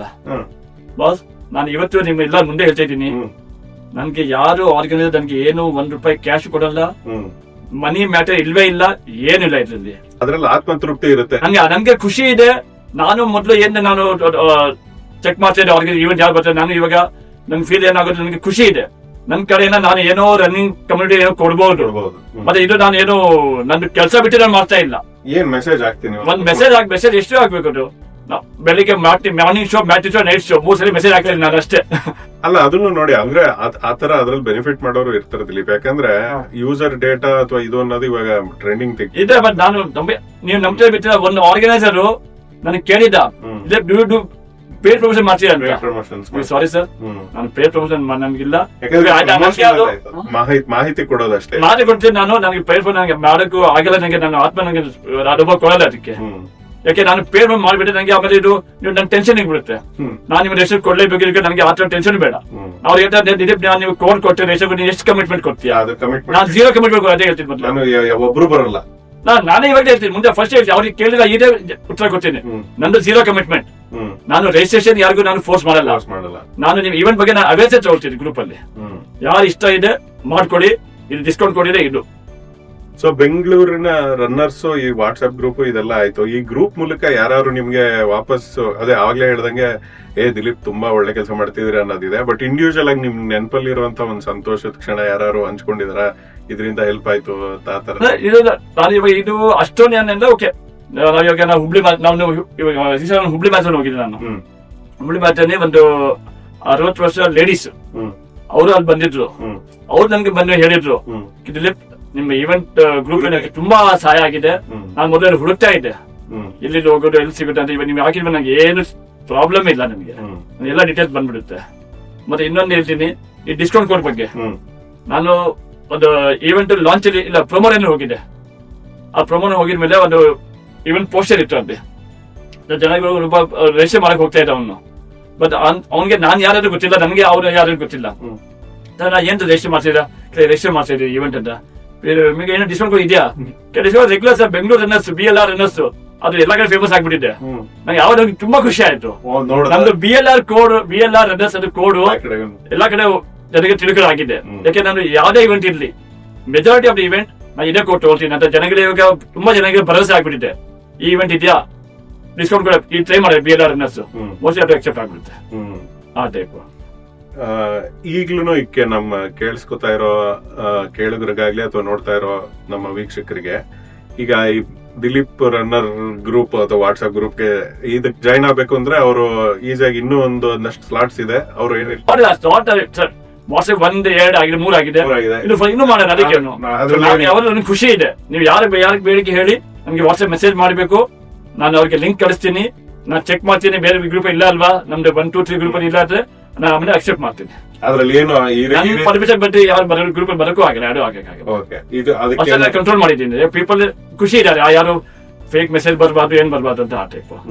ಅದ್ರಲ್ಲಿ ಏನ್ ಅಳತೆಗೋಲಾಗ್ಲಿ ಅರ್ಹತೆಗಳು ಹಿಂಗೆ ಇರ್ಬೇಕು, ನೀವು ಬರ್ಬೇಕು ಅಂತ ಆತರ ಇಲ್ಲ. ಹಾಗೇನಿಲ್ಲ ಸರ್, ನೀವು ಓಡಿ ಗೆಲ್ಬೇಕೇ ಬೇಕಾ, ಗ್ರೂಪ್ ಅಲ್ಲಿ ಬರಕ್ ಮನ್ಸಿದ್ಯಾ, ಬನ್ನಿ ಸರ್, ದಯವಿಟ್ಟು ಬನ್ನಿ. ಓಕೆ, ಇದರಿಂದ ಎಲ್ಲರಿಗೂ ಕ್ಲಿಯರ್ ಅಂತೂ ಆಗುತ್ತೆ. ಅದ್ ಬಿಟ್ರೆ ಈಗ ನೀವು ವಾಪಸ್ ದಿಲೀಪ್ ಕಡೆಗೆ ಬರೋಣ. ಸೊ 2013 ಇದ್ದಿದ್ದ ದಿಲೀಪ್ ನ ಇವಾಗ ಆ ತರದ ದಿಲೀಪ್ ಯಾರು ನೀವು ಭೇಟಿ ಮಾಡಿದ್ರೆ ಅವ್ರಿಗೆ ಏನಂತ ಹೇಳ್ತೀರಿ ದಿಲೀಪ್? ಸರ್ ಒಂದೇ ಮಾತು ಹೇಳ್ತೀನಿ, ಯಾವತ್ತಾದ್ರೂ ನೀವು ಏನೋ ನಿಮ್ಮ ಹೆಲ್ತ್ ಬಗ್ಗೆ ನೀವು ವಿಚಾರಣೆ ಮಾಡ್ಬೇಕಂದ್ರೆ ದಯವಿಟ್ಟು ರನ್ನಿಂಗ್ ಅಂತೂ ಏನಿಲ್ಲ, ನೀವು ಯಾವ್ದಾದ್ರು ವರ್ಕೌಟ್ ಮಾಡಿ, ಕಾರ್ಡಿಯೋ ವರ್ಕೌಟ್ ಇರಲಿ, ಜಿಮ್ ವರ್ಕೌಟ್ ಇರಲಿ, ಏನೋ ಒಂದು ಮಾಡಿ ಬೆಳಗ್ಗೆಯಿಂದ ಸಾಯಂಕಾಲ ತನಕ ನಿಮ್ಮ ಲೈಫ್ ರೂಟೀನ್ ಚೇಂಜ್ ಮಾಡಿ, ಊಟ ಸ್ವಲ್ಪ ಚೇಂಜ್ ಮಾಡಿ ಇಕ್ಕಿರಿ. ಸಿಂಪಲ್ ಆಗಿದೆಯಾ. ನೀವು ಏನೋ ನೀವು ಹೈಫೈ ಅಂತ ಜಿಮ್ಗೆ ಹೋಗ್ಬೇಕು ಅಥವಾ ಹೈಫೈ ರನ್ನಿಂಗ್ ಅಂತ ಒಂದು ವರ್ಕೌಟ್ ಏನಿದೆ ಅಂದ್ರೆ ನೀವು ಯಾರ ಮೇಲೆ ಡಿಪೆಂಡ್ ಮಾಡಂಗಿಲ್ಲ. ಇವತ್ತು ನೋಡಿ, ನೀವು ರನ್ನಿಂಗ್ ಬಿಟ್ಟು ಏನೋ ಸ್ಪೋರ್ಟ್ ತಗೊಳ್ಳಿ, ಕ್ರಿಕೆಟ್ ತಗೊಳ್ಳಿ, 10-11 ಜನ ಬೇಕು. ಟೆನ್ನಿಸ್ ತಗೊಳ್ಳಿ, 2 ಜನ ಬೇಕೇ ಬೇಕು. ಬ್ಯಾಡ್ಮಿಂಟನ್ ತಗೊಳ್ಳಿ, ಅದು 2 ಜನ ಬೇಕೇ ಬೇಕು. ಹಾಕಿ ಇದು ಯಾವ್ದೇ ತಗೊಳ್ಳಿ, ಕರಾಟೆ ತಗೊಳ್ಳಿ, ಇನ್ನು ಮುಂದೆ 2 ಇರ್ಲೇಬೇಕು. ರನ್ನಿಂಗ್ ಏನಂದ್ರೆ ನೀವು ಬೆಳಗ್ಗೆ ಎದ್ದೋಡ್ಬೇಕು, ಶೂ ಹಾಕ್ಬೇಕು, ಓಡ್ಬೇಕು. ಶೂನು ಬೇಕಾಗಿಲ್ಲ, ನೀವು ಬೇರ್ ಫೋಟೋ ತುಂಬಾ ಜನ ಇವಾಗ ಟ್ರೆಂಡ್ ಆಗಿದೆ, ಅದು ಬೇರ್ ಫೋಟೋ ಓಡಿ. ಅದಕ್ಕೇನು running is such A lovely sport. People tell ಜನಗಳು ಹೇಳ್ತಾರೆ ಇದು ತುಂಬಾ ಕಾಸ್ಟ್ಲಿ ಸ್ಪೋರ್ಟ್. ಇದು ಕಾಸ್ಟ್ಲಿ ಸ್ಪೋರ್ಟು ಇದೆ, ತುಂಬಾ ಚೀಪ್ ಸ್ಪೋರ್ಟ್ ಇದೇನೇ ಇರೋದು. ಇದೇ ಚೀಪ್ ಸ್ಪೋರ್ಟ್ ಯಾವ್ದು ಇಲ್ಲ. ನೀವು ಬೇರೆ ಮ್ಯಾಚ್ ಬೇರೆ ಸ್ಪೋರ್ಟ್ಸ್ ಅಲ್ಲಿ ಹೋಗುವಾಗ, ಕ್ರಿಕೆಟ್ ಇರ್ಲಿ ಅಥವಾ ಟೆನ್ನಿಸ್ ಇರ್ಲಿ, ನಮ್ಮ ದೇಶದಿಂದ ಬೇರೆ ದೇಶಕ್ಕೆ ಹೋಗ್ಬಿಟ್ಟು ಪಾರ್ಟಿಸಿಪೇಟ್ ಮಾಡ್ಬೇಕಂದ್ರೆ ನೀವು ರನ್ನಿಂಗ್ ಬಿಟ್ಟು ಬೇರೆ ಯಾವ ಸ್ಪೋರ್ಟ್ ಮಾಡೋದು ತುಂಬಾ ಕಷ್ಟ. ರನ್ನಿಂಗ್ ನೀವು ಮಾಡ್ತೀರಾ, ನೀವು ಅಮೆರಿಕ ಹೋಗ್ತೀರಾ, ನ್ಯೂಯಾರ್ಕ್ ಹೋಗ್ತೀರಾ, ಲಂಡನ್ ಹೋಗ್ತೀರಾ, ನೀವು ರಿಜಿಸ್ಟರ್ ಮಾಡಿ ಭಾಗವಹಿಸಿ ಹೋಗಿ. ನಿಮಗೆ ಗೌರ್ಮೆಂಟ್ ಬೇರೆ ಇರಲಿ ಅಥವಾ ಸ್ಪಾನ್ಸರ್ ಮೇಲೆ ಡಿಪೆಂಡ್ ಮಾಡಂಗೂ ಇಲ್ಲ ನೀವು. ಬಟ್ ಬೇರೆ ಇವೆಂಟ್ ಅಲ್ಲಿ ನೀವು ಭಾಗವಹಿಸಿ ನಂತರ ತಿಳುವಳಿಕೆ ತುಂಬಾ ಕಷ್ಟ ಇದೆ ಅದು. ಈ ನಿಮ್ಮ ಟೆನ್ನಿಸ್ ಸ್ಪೋರ್ಟ್ ನಲ್ಲಿ ಬೇರೆ ಜೊತೆ ಬೇರೆ ಟೀಮ್ ಜೊತೆಗೆ ನೀವು ಆಡ್ಬೇಕಂದ್ರೆ ಪರ್ಮಿಷನ್ ಸಿಗೋದು ತುಂಬಾ ಕಷ್ಟ ಅದು. ಇದು ಒಂದು ಮಹತ್ತರವಾದ ಒಂದು ಮೆಸೇಜ್ ಅಂತ ಹೇಳ್ಬೋದು. ಏನು ನೀವೇ ಸಮಯ ಮಾಡ್ಕೊಂಡು ನೀವೇ ಓಡ್ಬೇಕು, ಇಂಡಿವಿಜುವಲ್ ಸ್ಪೋರ್ಟ್ ಅಥವಾ ಇಂಡಿವಿಜುವಲ್ ಪ್ಯಾಷನ್ ಅಂತ ಇಟ್ಕೊಳ್ಳಿ ಅಂತ ಹೇಳ್ತೀರಿ. ಇನ್ನೊಂದು ಮಹತ್ವವಾದ ವಿಷಯ, ಈಗ ನಿಮ್ಮ ರನ್ನಿಂಗ್ ಜರ್ನಿಲಾಗ್ಲಿ ಅಥವಾ ನಿಮ್ಮ ಫಿಟ್ನೆಸ್ ಜರ್ನಿನಲ್ಲಿ ಇಷ್ಟು ದಿನಾನು 17 ವರ್ಷ, ಎಷ್ಟು 11 ವರ್ಷದಲ್ಲಿ ಒಂದು ಇಂಜುರಿ ಆಗ್ದೇನೆ ಇರೋದು ಒಂದು ವಿಶೇಷವಾದ ಒಂದು ಅಂಶನೇ. ಸೊ ಇದ್ರ ಬಗ್ಗೆ ಹೇಗೆ ಇದನ್ನ ನೀವು ಅಚೀವ್ ಮಾಡಿದ್ರಿ ಇದನ್ನ? ಸರ್ ರನ್ನಿಂಗ್ ಅಲ್ಲಿ ಇಂಜುರಿ ಫ್ರೀ ನಾನು ಲೈಫ್ ಅಲ್ಲಿ ಯಾವತ್ತೂ ಆಗಿಲ್ಲ ನಾನು ಒಪ್ಕೊಳ್ತಾ ಇದ್ದೀನಿ. ಅದ್ರಲ್ಲಿ ಏನ್ ಕಾರಣ ಇರ್ಬೋದು ಅದು ಹೇಳ್ತೀನಿ ನಿಮ್ಗೆ. ನಾವು ಓಟದಲ್ಲಿ ಯಾವ್ದು ರೇಸ್ ಇರ್ಲಿ, ಟ್ರೈನಿಂಗ್ ಇರ್ಲಿ, ನಾವು ಏನ್ ಮಾಡ್ತೀವಿ ಬೆಂಗಳೂರಲ್ಲಿ ಇವಾಗಿನ ಟ್ರೆಂಡ್ ಏನಾಗಿದೆ ಅಂದ್ರೆ ವರ್ಷದಲ್ಲಿ ಎಷ್ಟೋ ಈವೆಂಟ್ ಆಗ್ತದೆ. ನಾವು ಕೆಲವರು ಏನ್ ಮಾಡ್ತಾರೆ, ಈವೆಂಟ್ ಪಾರ್ಟಿಸಿಪೇಟ್ ಮಾಡ್ಬೇಕಾ, ಅವನು ಫುಲ್ ಆನ್ ಕೊಡ್ತಾನೆ, ರೇಸ್ ಬೋರ್ಡ್ ಹೋಗ್ತಾನೆ ಅವನು. ಅಲ್ಲಿ ಪುಷ್ ಮಾಡಿದ್ರೆ ಅವನಿಗೆ ಆಮೇಲೆ ಇಂಜುರಿ ಆಗೇ ಆಗುತ್ತೆ. 1 ಇವೆಂಟ್ ಪುಷ್ ಮಾಡಿ, 2 ಇವೆಂಟ್ ಪುಷ್ ಮಾಡಿ, 3 ಇವೆಂಟ್ ಪುಷ್ ಮಾಡಿ, ಬಟ್ ನೀವು ಎಲ್ಲ ಇವೆಂಟ್ ನೀವು ಪುಷ್ ಮಾಡಿದ್ರೆ ಅದು ತೊಂದರೆ ಆಗೇ ಆಗುತ್ತೆ. ಸೊ ನಾನು ಹೇಳ್ತೀನಿ, ನಾನು 2015 ಶುರು ಮಾಡಿದೆ ಈವೆಂಟ್ ಪಾರ್ಟಿಸಿಪೇಷನ್. ನಾನು 10 ಕಿಲೋಮೀಟರ್ ಅಲ್ಲಿ ನಾನು ಏನ್ ಬೇಕೋ ಅದನ್ನ ಸಿಕ್ಕಿದ್ದೆ, ಸಾಧನೆ ಮಾಡಿದ್ದೀನಿ. ಹಾಫ್ ಮ್ಯಾರಥಾನ್ ಸಾಧನೆ ಮಾಡಿದ್ದೀನಿ. ಬಟ್ ನನಗೆ ಕಷ್ಟ ಯಾವಾಗ ಆಯ್ತು ಅಂದ್ರೆ ನಾನು ಫುಲ್ ಮ್ಯಾರಥಾನ್ ಅಲ್ಲಿ ನಾನು ಏನಾಗಿತ್ತು ಕಷ್ಟ ಅಂದ್ರೆ ನಾನು 25 ಕಿಲೋಮೀಟರ್ 30 ಕಿಲೋಮೀಟರ್ ಆದ್ಮೇಲೆ ನನಗೆ ತುಂಬಾ ಸುಸ್ತಾಗ್ತಾ ಇತ್ತು. ಅವಾಗ ನಮಗೆ ಕೋಚ್ ನಾನು ಹೇಳಿದೆ ಮೊದಲು ಇರ್ಲಿಲ್ಲ. ನನಗೆ ಏನೋ ಒಂದು ಟಾರ್ಗೆಟ್ ಮಾಡಿ ಹೋಗ್ತಾ ಇದ್ದೆ. ಅವಾಗ ಶುರು ಮಾಡಿದ್ರೆ 5:44 ನಿಮಿಷ, ಆಮೇಲೆ 4:55 ನಿಮಿಷ ಆಯ್ತು. 4 ಏನೋ ಇಂಪ್ರೂವ್ ಮಾಡೋಣ ಅಂತ. ಕೆಲವು ಟೈಮ್ ಏನಾಗ್ತಾ ಇದ್ದು, ನಾನು ಏನೋ ಒಂದು ಟಾರ್ಗೆಟ್ ಮಾಡಿ ಹೋಗ್ತಾ ಇದೆ, ಟಾರ್ಗೆಟ್ ಮಾಡಕ್ಕೆ ನನಗೆ ಆಗ್ತಾ ಇರ್ಲಿಲ್ಲ. ಲೈಕ್ 25, 30, 32 ಕಿಲೋಮೀಟರ್ ಅಲ್ಲಿ ನಾನು ಆಮೇಲೆ ಸ್ವಲ್ಪ ಪುಷ್ ಮಾಡಿಲ್ಲ. ಆಮೇಲೆ ನಾನು ಬಿಟ್ಬಿಟ್ಟೆ ಅಂದ್ರೆ ನಾನು ರೇಸ್ ಬಿಟ್ಟಿಲ್ಲ, ಸ್ಲೋ ಆಗಿ ಫಿನಿಶ್ ಮಾಡಿದ್ದೀನಿ. ಯಾಕೆ ನಾನು ಪುಷ್ ಮಾಡ್ತೀನಿ. ಆಮೇಲೆ ಏನೋ ನನಗೆ ಬಾಡಿಗೆ ಪ್ರಾಬ್ಲಮ್ ಆಯ್ತು, ಇಂಜುರಿ ಆಯ್ತು, ನಮ್ಗೆ ಯಾರು ನೋಡ್ಕೊಳ್ತಾರೆ. ತಿರ್ಗಿ ನಾನು ಫಿಸಿಯರ್ ಹೋಗ್ಬೇಕು, ತಿರ್ಗಿ ಮಾಡ್ಬೇಕು, ತಿರ್ಗಿ ನಾನು ರೆಡಿ ಆಗಿ ತಿರ್ಗಿ ಒಂದು 5 ತಿಂಗಳು 6 ತಿಂಗಳು ಹೋಗುತ್ತೆ, ಪರವಾಗಿಲ್ಲ. ನಾನು ಹಂಗೆ ಮಾತ್ರ ನಾನು ಏನ್ ಮಾಡಿದೆ, ಜನಗಳು ಇದು ಫುಲ್ ಮ್ಯಾರಥಾನ್ ಅಲ್ಲಿ ಸಫ್4 ತುಂಬಾ ಎಲ್ಲರಿಗೂ ತುಂಬಾ ಆಸೆ ಇದೆ. ಸಬ್4 ಬಗ್ಗೆ ಹೇಳಿ ಸ್ವಲ್ಪ, ಯಾಕಂದ್ರೆ ವೀಕ್ಷಕರಿಗೆ ಅದು ಸ್ವಲ್ಪ ಡೀಟೇಲ್ಸ್ ಗೊತ್ತಾಗಲಿ. ಏನು ಸಬ್4 ಅಂದ್ರೆ? 10 ಕಿಲೋಮೀಟರ್ ತುಂಬಾ ಜನಕ್ಕೆ 5 ನಿಮಿಷ ಒಳಗಡೆ ಮಾಡಬೇಕು, ಖುಷಿ ಇರುತ್ತೆ. ಅದು ಹಾಫ್ ಮ್ಯಾರಥಾನ್ 2 ಅವರ್ ಒಳಗಡೆ ಮಾಡಬೇಕು, ತುಂಬಾ ಖುಷಿ ಇರುತ್ತೆ. ಫುಲ್ ಮ್ಯಾರಥಾನ್ ಸಬ್4 ಅಂದ್ರೆ 4 ಅವರ್ ಒಳಗಡೆ ಮಾಡಬೇಕು, ತುಂಬಾ ಖುಷಿ ಇರುತ್ತೆ ಎಲ್ಲರಿಗೂ. ಅಂದ್ರೆ ಸಬ್4 ಅಂದ್ರೆ 4 ಅವರ್ ಒಳಗಡೆ 4 ಅವರ್. ನಾನು ಹೇಳಿರ್ಬೇಕಾದ್ರೆ ನಾನು 2017 ನಾನು ಮೊದಲನೇ ಮ್ಯಾರಥಾನ್ ಮಾಡಿದ್ದೆ. ಅವಾಗ ನಾನು ಕರೆಕ್ಟ್ ಆಗಿ ನೆಟ್ಟವಾಗಿ ನಾನು ಪ್ರಯತ್ನ ಯಾವಾಗ ಮಾಡಿದ್ದೀನಿ ಅಂದ್ರೆ 2020 ನಾನು ಡೆಲ್ಲಿ ಮ್ಯಾರಥಾನ್ ಹೋಗಿದ್ದೆ. ಅವಾಗ ನಾನು ತುಂಬಾ ಆಸೆ ಮಾಡಿದ್ದೆ ನಾನು 4 ಅವರ್ಸ್ ಅಲ್ಲಿ ಆಗ್ಲಿ ಅಂತ. ಅಲ್ಲಿ ಹೋದೆ, ಈಗ ನನಗೆ ಅದೇ 37 ಕಿಲೋಮೀಟರ್ ನನಗೆ ತಲೆ ಸುರಿಸಿತು, ಬಂದೆ, ಆಗಿರಲಿಲ್ಲ. ಹಂಗೆ ರೇಸ್ ಫಿನಿಶ್ ಮಾಡಿ 2004 ಅವರ್ 15 ನಿಮಿಷದಲ್ಲಿ ಸಮಥಿಂಗ್ ಫಿನಿಶ್ ಮಾಡಿ ನಾನು ಮುಗಿಸ್ಬಿಟ್ಟೆ. ಸೊ ನಾನು ಇದೇ ಪರಿಸ್ಥಿತಿ ನಾನು 2021 ತನಕ ನಾನು ಕೋಚ್ ಜಾಯಿನ್ ಆಗಿದ ಮೇಲೇನು ಹಂಗೆ ನಾನು ಶುರು ಟ್ರೈನಿಂಗ್ ಮಾತ್ರ ಹೋಗ್ತಾ ಇದೆ. 13-14 ಮ್ಯಾರಥಾನ್ ನಂದು, 13-14 ಮ್ಯಾರಥಾನ್ ಇತ್ತು ಅದು ಬೆಂಗಳೂರು ಮ್ಯಾರಥಾನ್. ಅವಾಗ ನಾನು ಕರೆಕ್ಟ್ ಆಗಿ ಸಾಧನೆ ಮಾಡಿದ್ದೆ, ಈ ಮ್ಯಾರಥಾನ್ ನಾನು ಸಫರ್ ಆಗ್ಬಹುದು ಅಂತ. ನಾನು ಟ್ರೈನಿಂಗ್ ಮಾತ್ರ ನಾನು 2014 ನಾನು 13-14 ಮ್ಯಾರಥಾನ್ ನನಗೆ ಸಫರ್ ಆಗಿದ್ದು. ಜನಗಳಿಗೆ 7 ಮ್ಯಾರಥಾನ್ ಅಲ್ಲಿ 3 ಮ್ಯಾರಥಾನ್ ಅಲ್ಲಿ 4 ಮ್ಯಾರಥಾನ್ ಆದ್ಮೇಲೆ ನಾವು ಸಫರ್ ಮಾಡ್ಬಿಡ್ತಾರೆ. ಯಾಕೆ ಅವ್ರು ಕೆಲವು ಪುಷ್ ಮಾತ್ರ, ಕೆಲವು ಬಾಡಿ ಕೆಪಟಿ ಕೊಡ್ತೇವೆ. ನನಗೆ ಏನ್ ಖುಷಿ ಅಂದ್ರೆ ನಾನು ಅನ್ನಸೆ ನಾನು ಪುಷ್ ಮಾಡಿಲ್ಲ, ನನ್ನ ಬಾಡಿ ಅಲೋ ಮಾಡಿಲ್ಲ. ಹಾಗೆ ನನಗೆ ಅವತ್ತಿನ ನನಗೆ ಮೈಂಡ್ ಏನಿತ್ತು ಅಂದ್ರೆ, ಓಡು, ನಿಮ್ಗೆ ಪ್ರಾಬ್ಲಮ್ ಆಗ್ತಾ ಇದೆಯಾ, ಸ್ಲೋ ಆಗು, ಪರವಾಗಿಲ್ಲ, ಮುಂದಿನ ರೇಸ್ ಅಲ್ಲಿ ನೀವು ಟಾರ್ಗೆಟ್ ಮಾಡು ನಿಮ್ಮ ಟೈಮಿಂಗ್ ನ. ಅದೇ ನನಗೆ ಖುಷಿ ಆಗಿದೆ. ನನಗೆ ಇವತ್ತು ತನಕ ನಾನು ಏನು ಇಂಜುರಿ ಇಲ್ಲ. ನಾನು ರನ್ನಿಂಗ್ ಕಡೆಯಿಂದ ನಾನು ಇವತ್ತು ತನಕ ಯಾವ್ದು ಫಿಸಿಯೋಥೆರಪಿ ಹೋಗಿಲ್ಲ.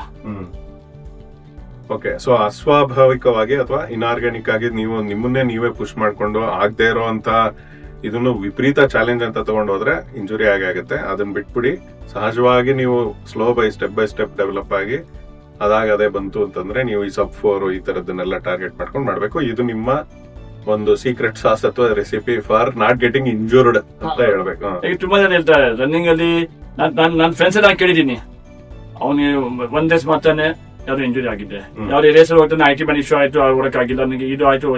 ನನಗೆ ತುಂಬಾ ಇನ್ನೂ ನನಗೆ ಒಂದ್ ಮಾತು ಹೇಳ್ಬೋದಂದ್ರೆ, ದಿಲೀಪ್ ನನಗೆ IT ಬ್ಯಾಂಡ್ ಪ್ರಾಬ್ಲಮ್ ಆಗಿದೆ, ನಾನು ಏನ್ ಮಾಡ್ಬೋದು ಅಂತ, ನನಗೆ ಸಿಂಪ್ಲಿಸ್ ಆಗಿದೆ ಏನ್ ಮಾಡ್ಬೋದು ಅಂತ. ನನಗೆ ಯಾವ್ದು ಆಗಿಲ್ಲ, ಏನ್ ಹೇಳಿದ್ರೆ ಗೊತ್ತಾಗ್ತಿಲ್ಲ ಈಗ. ಈ ಪ್ರಶ್ನೆ ಉತ್ತರ ಕೊಡಕ್ಕೆ ನನಗೆ ಅದು ಸಂಕೋಚ ಆಗುತ್ತೆ, ಏನ್ ಮಾಡೋದು ಅಂತ. ಬಿಕಾಸ್ ನನಗೆ ಯಾವತ್ತೂ ನನಗೆ ಎಕ್ಸ್ಪೀರಿಯನ್ಸ್ ಮಾಡಿಲ್ಲ ಅಂದ್ರೆ ನನಗೆ ಗೊತ್ತಿಲ್ಲಪ್ಪ, ಯಾವ್ದು ಬೇರೆ ಫಿಸಿಯೋಗೆ ಕೇಳಿ ಅಥವಾ ನಿಮ್ ಕೋಚ್ ಕೇಳು ಅಂತ ಹೇಳ್ತೀನಿ. Very nice. ಕೊನೆ ಹಂತದಲ್ಲಿ ದಿಲೀಪ್ ನ ಕೇಳ್ಬೇಕು ಅಂದ್ರೆ, ಇಷ್ಟೊಂದು ಮ್ಯಾರಥಾನ್ಗಳು ಓಡಿ ಇಂಜುರಿ ಫ್ರೀ ರನ್ನಿಂಗ್ ಎಲ್ಲ ಮಾಡಿ ಬರಿಗಾಲಲ್ಲಿ ಓಡಿರೋದಂತ ಸಾಧನೆಗಳು, ಮತ್ತೆ 83 kg ಇದ್ದಂತ ದಿಲೀಪ್ ಇವಾಗ ಒಂದು ಫಿಟ್ನೆಸ್ ಫ್ರೀಕ್ ಅಥವಾ ಇದಾಗಿರೋದು, ಆಮೇಲೆ ಬೆಂಗಳೂರಿನ ರನ್ನಿಂಗ್ ಜಗತ್ತಿನಲ್ಲಿ ಜಗಜ್ಜನಿತ ಎಲ್ಲಾ ಕಡೆನೂ ಗೊತ್ತಿರುವಂತ WhatsApp group, Dilip WhatsApp group, running group, ಇವನ್ನೆಲ್ಲ ಇಟ್ಕೊಂಡಿರೋಂಥದ್ದು, ಇದೆಲ್ಲ ಆಗಿದೆ. ಇಲ್ಲಿವರೆಗೂ ಆ ಹಂತದವರೆಗೂ ಮುಟ್ಟಿದೀವಿ. ಈಗ ದಿಲೀಪ್ರ ಮುಂದಿನ ಮಹತ್ವಾಕಾಂಕ್ಷೆ ಅಥವಾ ಒಂದು ಆಸೆ ಅಥವಾ ಆಕಾಂಕ್ಷೆ ಇದು ಏನಿದೆ ಅನ್ನೋದನ್ನ ದಿಲೀಪ್ ಹತ್ರ ಕೇಳ್ಬೇಕು. ದಿಲೀಪ್ ಏನು ಮುಂದೆ ಏನ್ ಮಾಡ್ಬೇಕು ಅಥವಾ ಏನ್ ಆಸೆ ಇದೆ ನಿಮ್ಗೆ? ಸರ್ ನಂದು ಸಿಂಪಲ್ ಆಸೆ ಒಂದೇ ಇದೆ, ನಾನು ಲೈಫ್ ಲಾಂಗ್ ನಾನು ಓಡಬೇಕು, ಇಂಜುರಿ ಫ್ರೀ ಆಗಿರ್ಬೇಕು. ಜನಗಳು ಯಾವ್ದು ನನಗೆ ಅಪ್ರೋಚ್ ಮಾತ್ರ ಅವ್ರಿಗೆ ನಾನು ಒಳ್ಳೆ ತಿಳುವಳಿಕೆ ಕೊಡಬೇಕು, ಯಾರಿಗೂ ಬೇಡ ಅಂತ ಹೇಳಲ್ಲ ನಾನು. ಎಂತ ಒಂದು ಸಮಾಜಮುಖಿಯಾಗಿ ಕೂತಿರುವಂತ ದಿಲೀಪ್, ಇವ್ರ ಜೊತೆ ಮಾತಾಡಿದ್ರೆ ನಮ್ ಭಾಗ್ಯ ಅಂತ ಹೇಳ್ಬೇಕು. ಧನ್ಯವಾದಗಳು ದಿಲೀಪ್, ಇಷ್ಟೊತ್ತು ನಮ್ ಜೊತೆ. ಧನ್ಯವಾದಗಳು ನನಗೆ ಇನ್ವೈಟ್ ಮಾಡಿದ್ದಕ್ಕೆ ತುಂಬಾ ಧನ್ಯವಾದಗಳು. ತುಂಬಾ thank you so much for coming. Life ಇಷ್ಟಾನೆ ಅನ್ನೋದಕ್ಕೆ ಒಂದು ಉತ್ತಮ ಉದಾಹರಣೆ ದಿಲೀಪ್. ತುಂಬಾ ಇಷ್ಟ ಲೈಫ್ ಸರ್, ನನಗೆ ಜೀವನ ಒಂದೇ ಜೀವನ ಇರೋದು. ಇಷ್ಟೇನೆ ಅಂತ ಡೆಫಿನೆಟ್ಲಿ ಹೇಳ್ಬಾರ್ದು, ಇಷ್ಟಾನೆ. ಅದೇ ನನಗೆ ಲೈಫ್ ಒಂದೇ ಲೈಫ್ ಇರೋದು, ಏನ್ ಬೇಕಾದ್ರೂ ಮಾಡಿ ಲೈಫ್ ಆರಾಮಾಗಿ ಜೀವನ ಪೂರ್ತಿ ಆರಾಮ ಆಸೆ ತಿಳ್ಕೊಳ್ಳಿಕ್ಕೆ. ಹೌದು, ಧನ್ಯವಾದಗಳು. ಸೊ ಸ್ನೇಹಿತರೆ, ಇಷ್ಟೊತ್ತು ನೀವು ಎಲ್ಲ ಕೇಳಿದಿರಿ. ಇದು ಒಂದು ಬರೀ ಮ್ಯಾರಥಾನ್ ಕತೆ ಅಲ್ಲ, ಇದು ಶಿಸ್ತು, ನಿರಂತರತೆ ಅಥವಾ ಇದು ಸಾಧ್ಯ ಅಂತ ಒಂದು ಪದಕ್ಕೆ ಒಂದು ಮರುಪರಿಭಾಷೆ ಅಂತ ಕರಿಬಹುದು. ಇದನ್ನ ನಮ್ಮ ಅಂಗಡಿ ಮಾಲೀಕರು ಹಾಗೂ ವ್ಯವಹಾರದಲ್ಲಿ ಯಾವಾಗ್ಲೂ ತಲ್ಲೀನ ಆಗಿರುವಂತ ದಿಲೀಪ್ ಇವತ್ತು ನಮ್ ಜೊತೆ ಹಂಚ್ಕೊಂಡಿದ್ದಾರೆ. ನಾವು ಬಯಸಿದ್ರೆ ನಮ್ ಜೀವನಕ್ಕೆ ನಾವೇ ರೋಲ್ ಮಾಡಲ್ ಆಗ್ಬೋದು, ಯಾಕಂದ್ರೆ ಬೇರೆಯವ್ರನ್ನ ನೋಡ್ಕೊಂಡೇ ಕಲಿಬೇಕು ಅಂತಾರೆ ಏನು ಇಲ್ಲ. ದಿಲೀಪ್ ಕತೆ ಅದನ್ನ ಡೆಫಿನೆಟ್ಲಿ ನಮ್ಗೆ ಹೇಳುತ್ತೆ. ನಿಮ್ಗೂ ಹೀಗೆ ಅನ್ನಿಸ್ತಾ ಇದೆಯಾ? ಏನಾದ್ರು ನಾಳೆಯಿಂದ ನಾವು ಸ್ವಲ್ಪ ಬದಲಾವಣೆ ಆಗ್ಬೇಕು ಅಂತ ಏನಾದ್ರು ಅನ್ನಿಸ್ತಾ ಇದೆಯಾ? ಅದನ್ನ ನಮ್ ಜೊತೆ ಹಂಚ್ಕೊಳ್ಳಿ. ಹಾಗ ಅನ್ನಿಸ್ತಾ ಇದೆ ಅಂದ್ರೆ ಅಷ್ಟೇ ಸಾಕು. ಒಂದು ಹೆಜ್ಜೆ, ಒಂದು ಓಟ, ಒಂದು ನಿರ್ಧಾರ, ಅಷ್ಟಾದ್ರೆ ಸಾಕು ಅನ್ನೋದು ನಮ್ಮ ಈ ಲೈಫ್ ಇಷ್ಟಾನೇ ಪಾಡ್ಕಾಸ್ಟ್ ನ ಒಂದು ಉದ್ದೇಶ ಅಷ್ಟೇ. ಹೀಗೆ ಭೇಟಿ ಮಾಡ್ತಾ ಇರೋಣ ಮುಂದಿನ ಒಂದು ಎಪಿಸೋಡ್ಗಳಲ್ಲಿ ಕೂಡ. ನೀವು ಕೂಡ ಹೀಗೆ ನಿಮ್ಮ ಪ್ರೋತ್ಸಾಹ ಬೆಂಬಲನ ಮುಂದುವರಿಸ್ತಾ ಇರಿ. ಸಿಗ್ತಾ ಇರೋಣ ಹೀಗೆ. ನಾನು ನಿಮ್ಮ ಶರತ್. ಲೈಫ್ ಇಷ್ಟಾನೇ.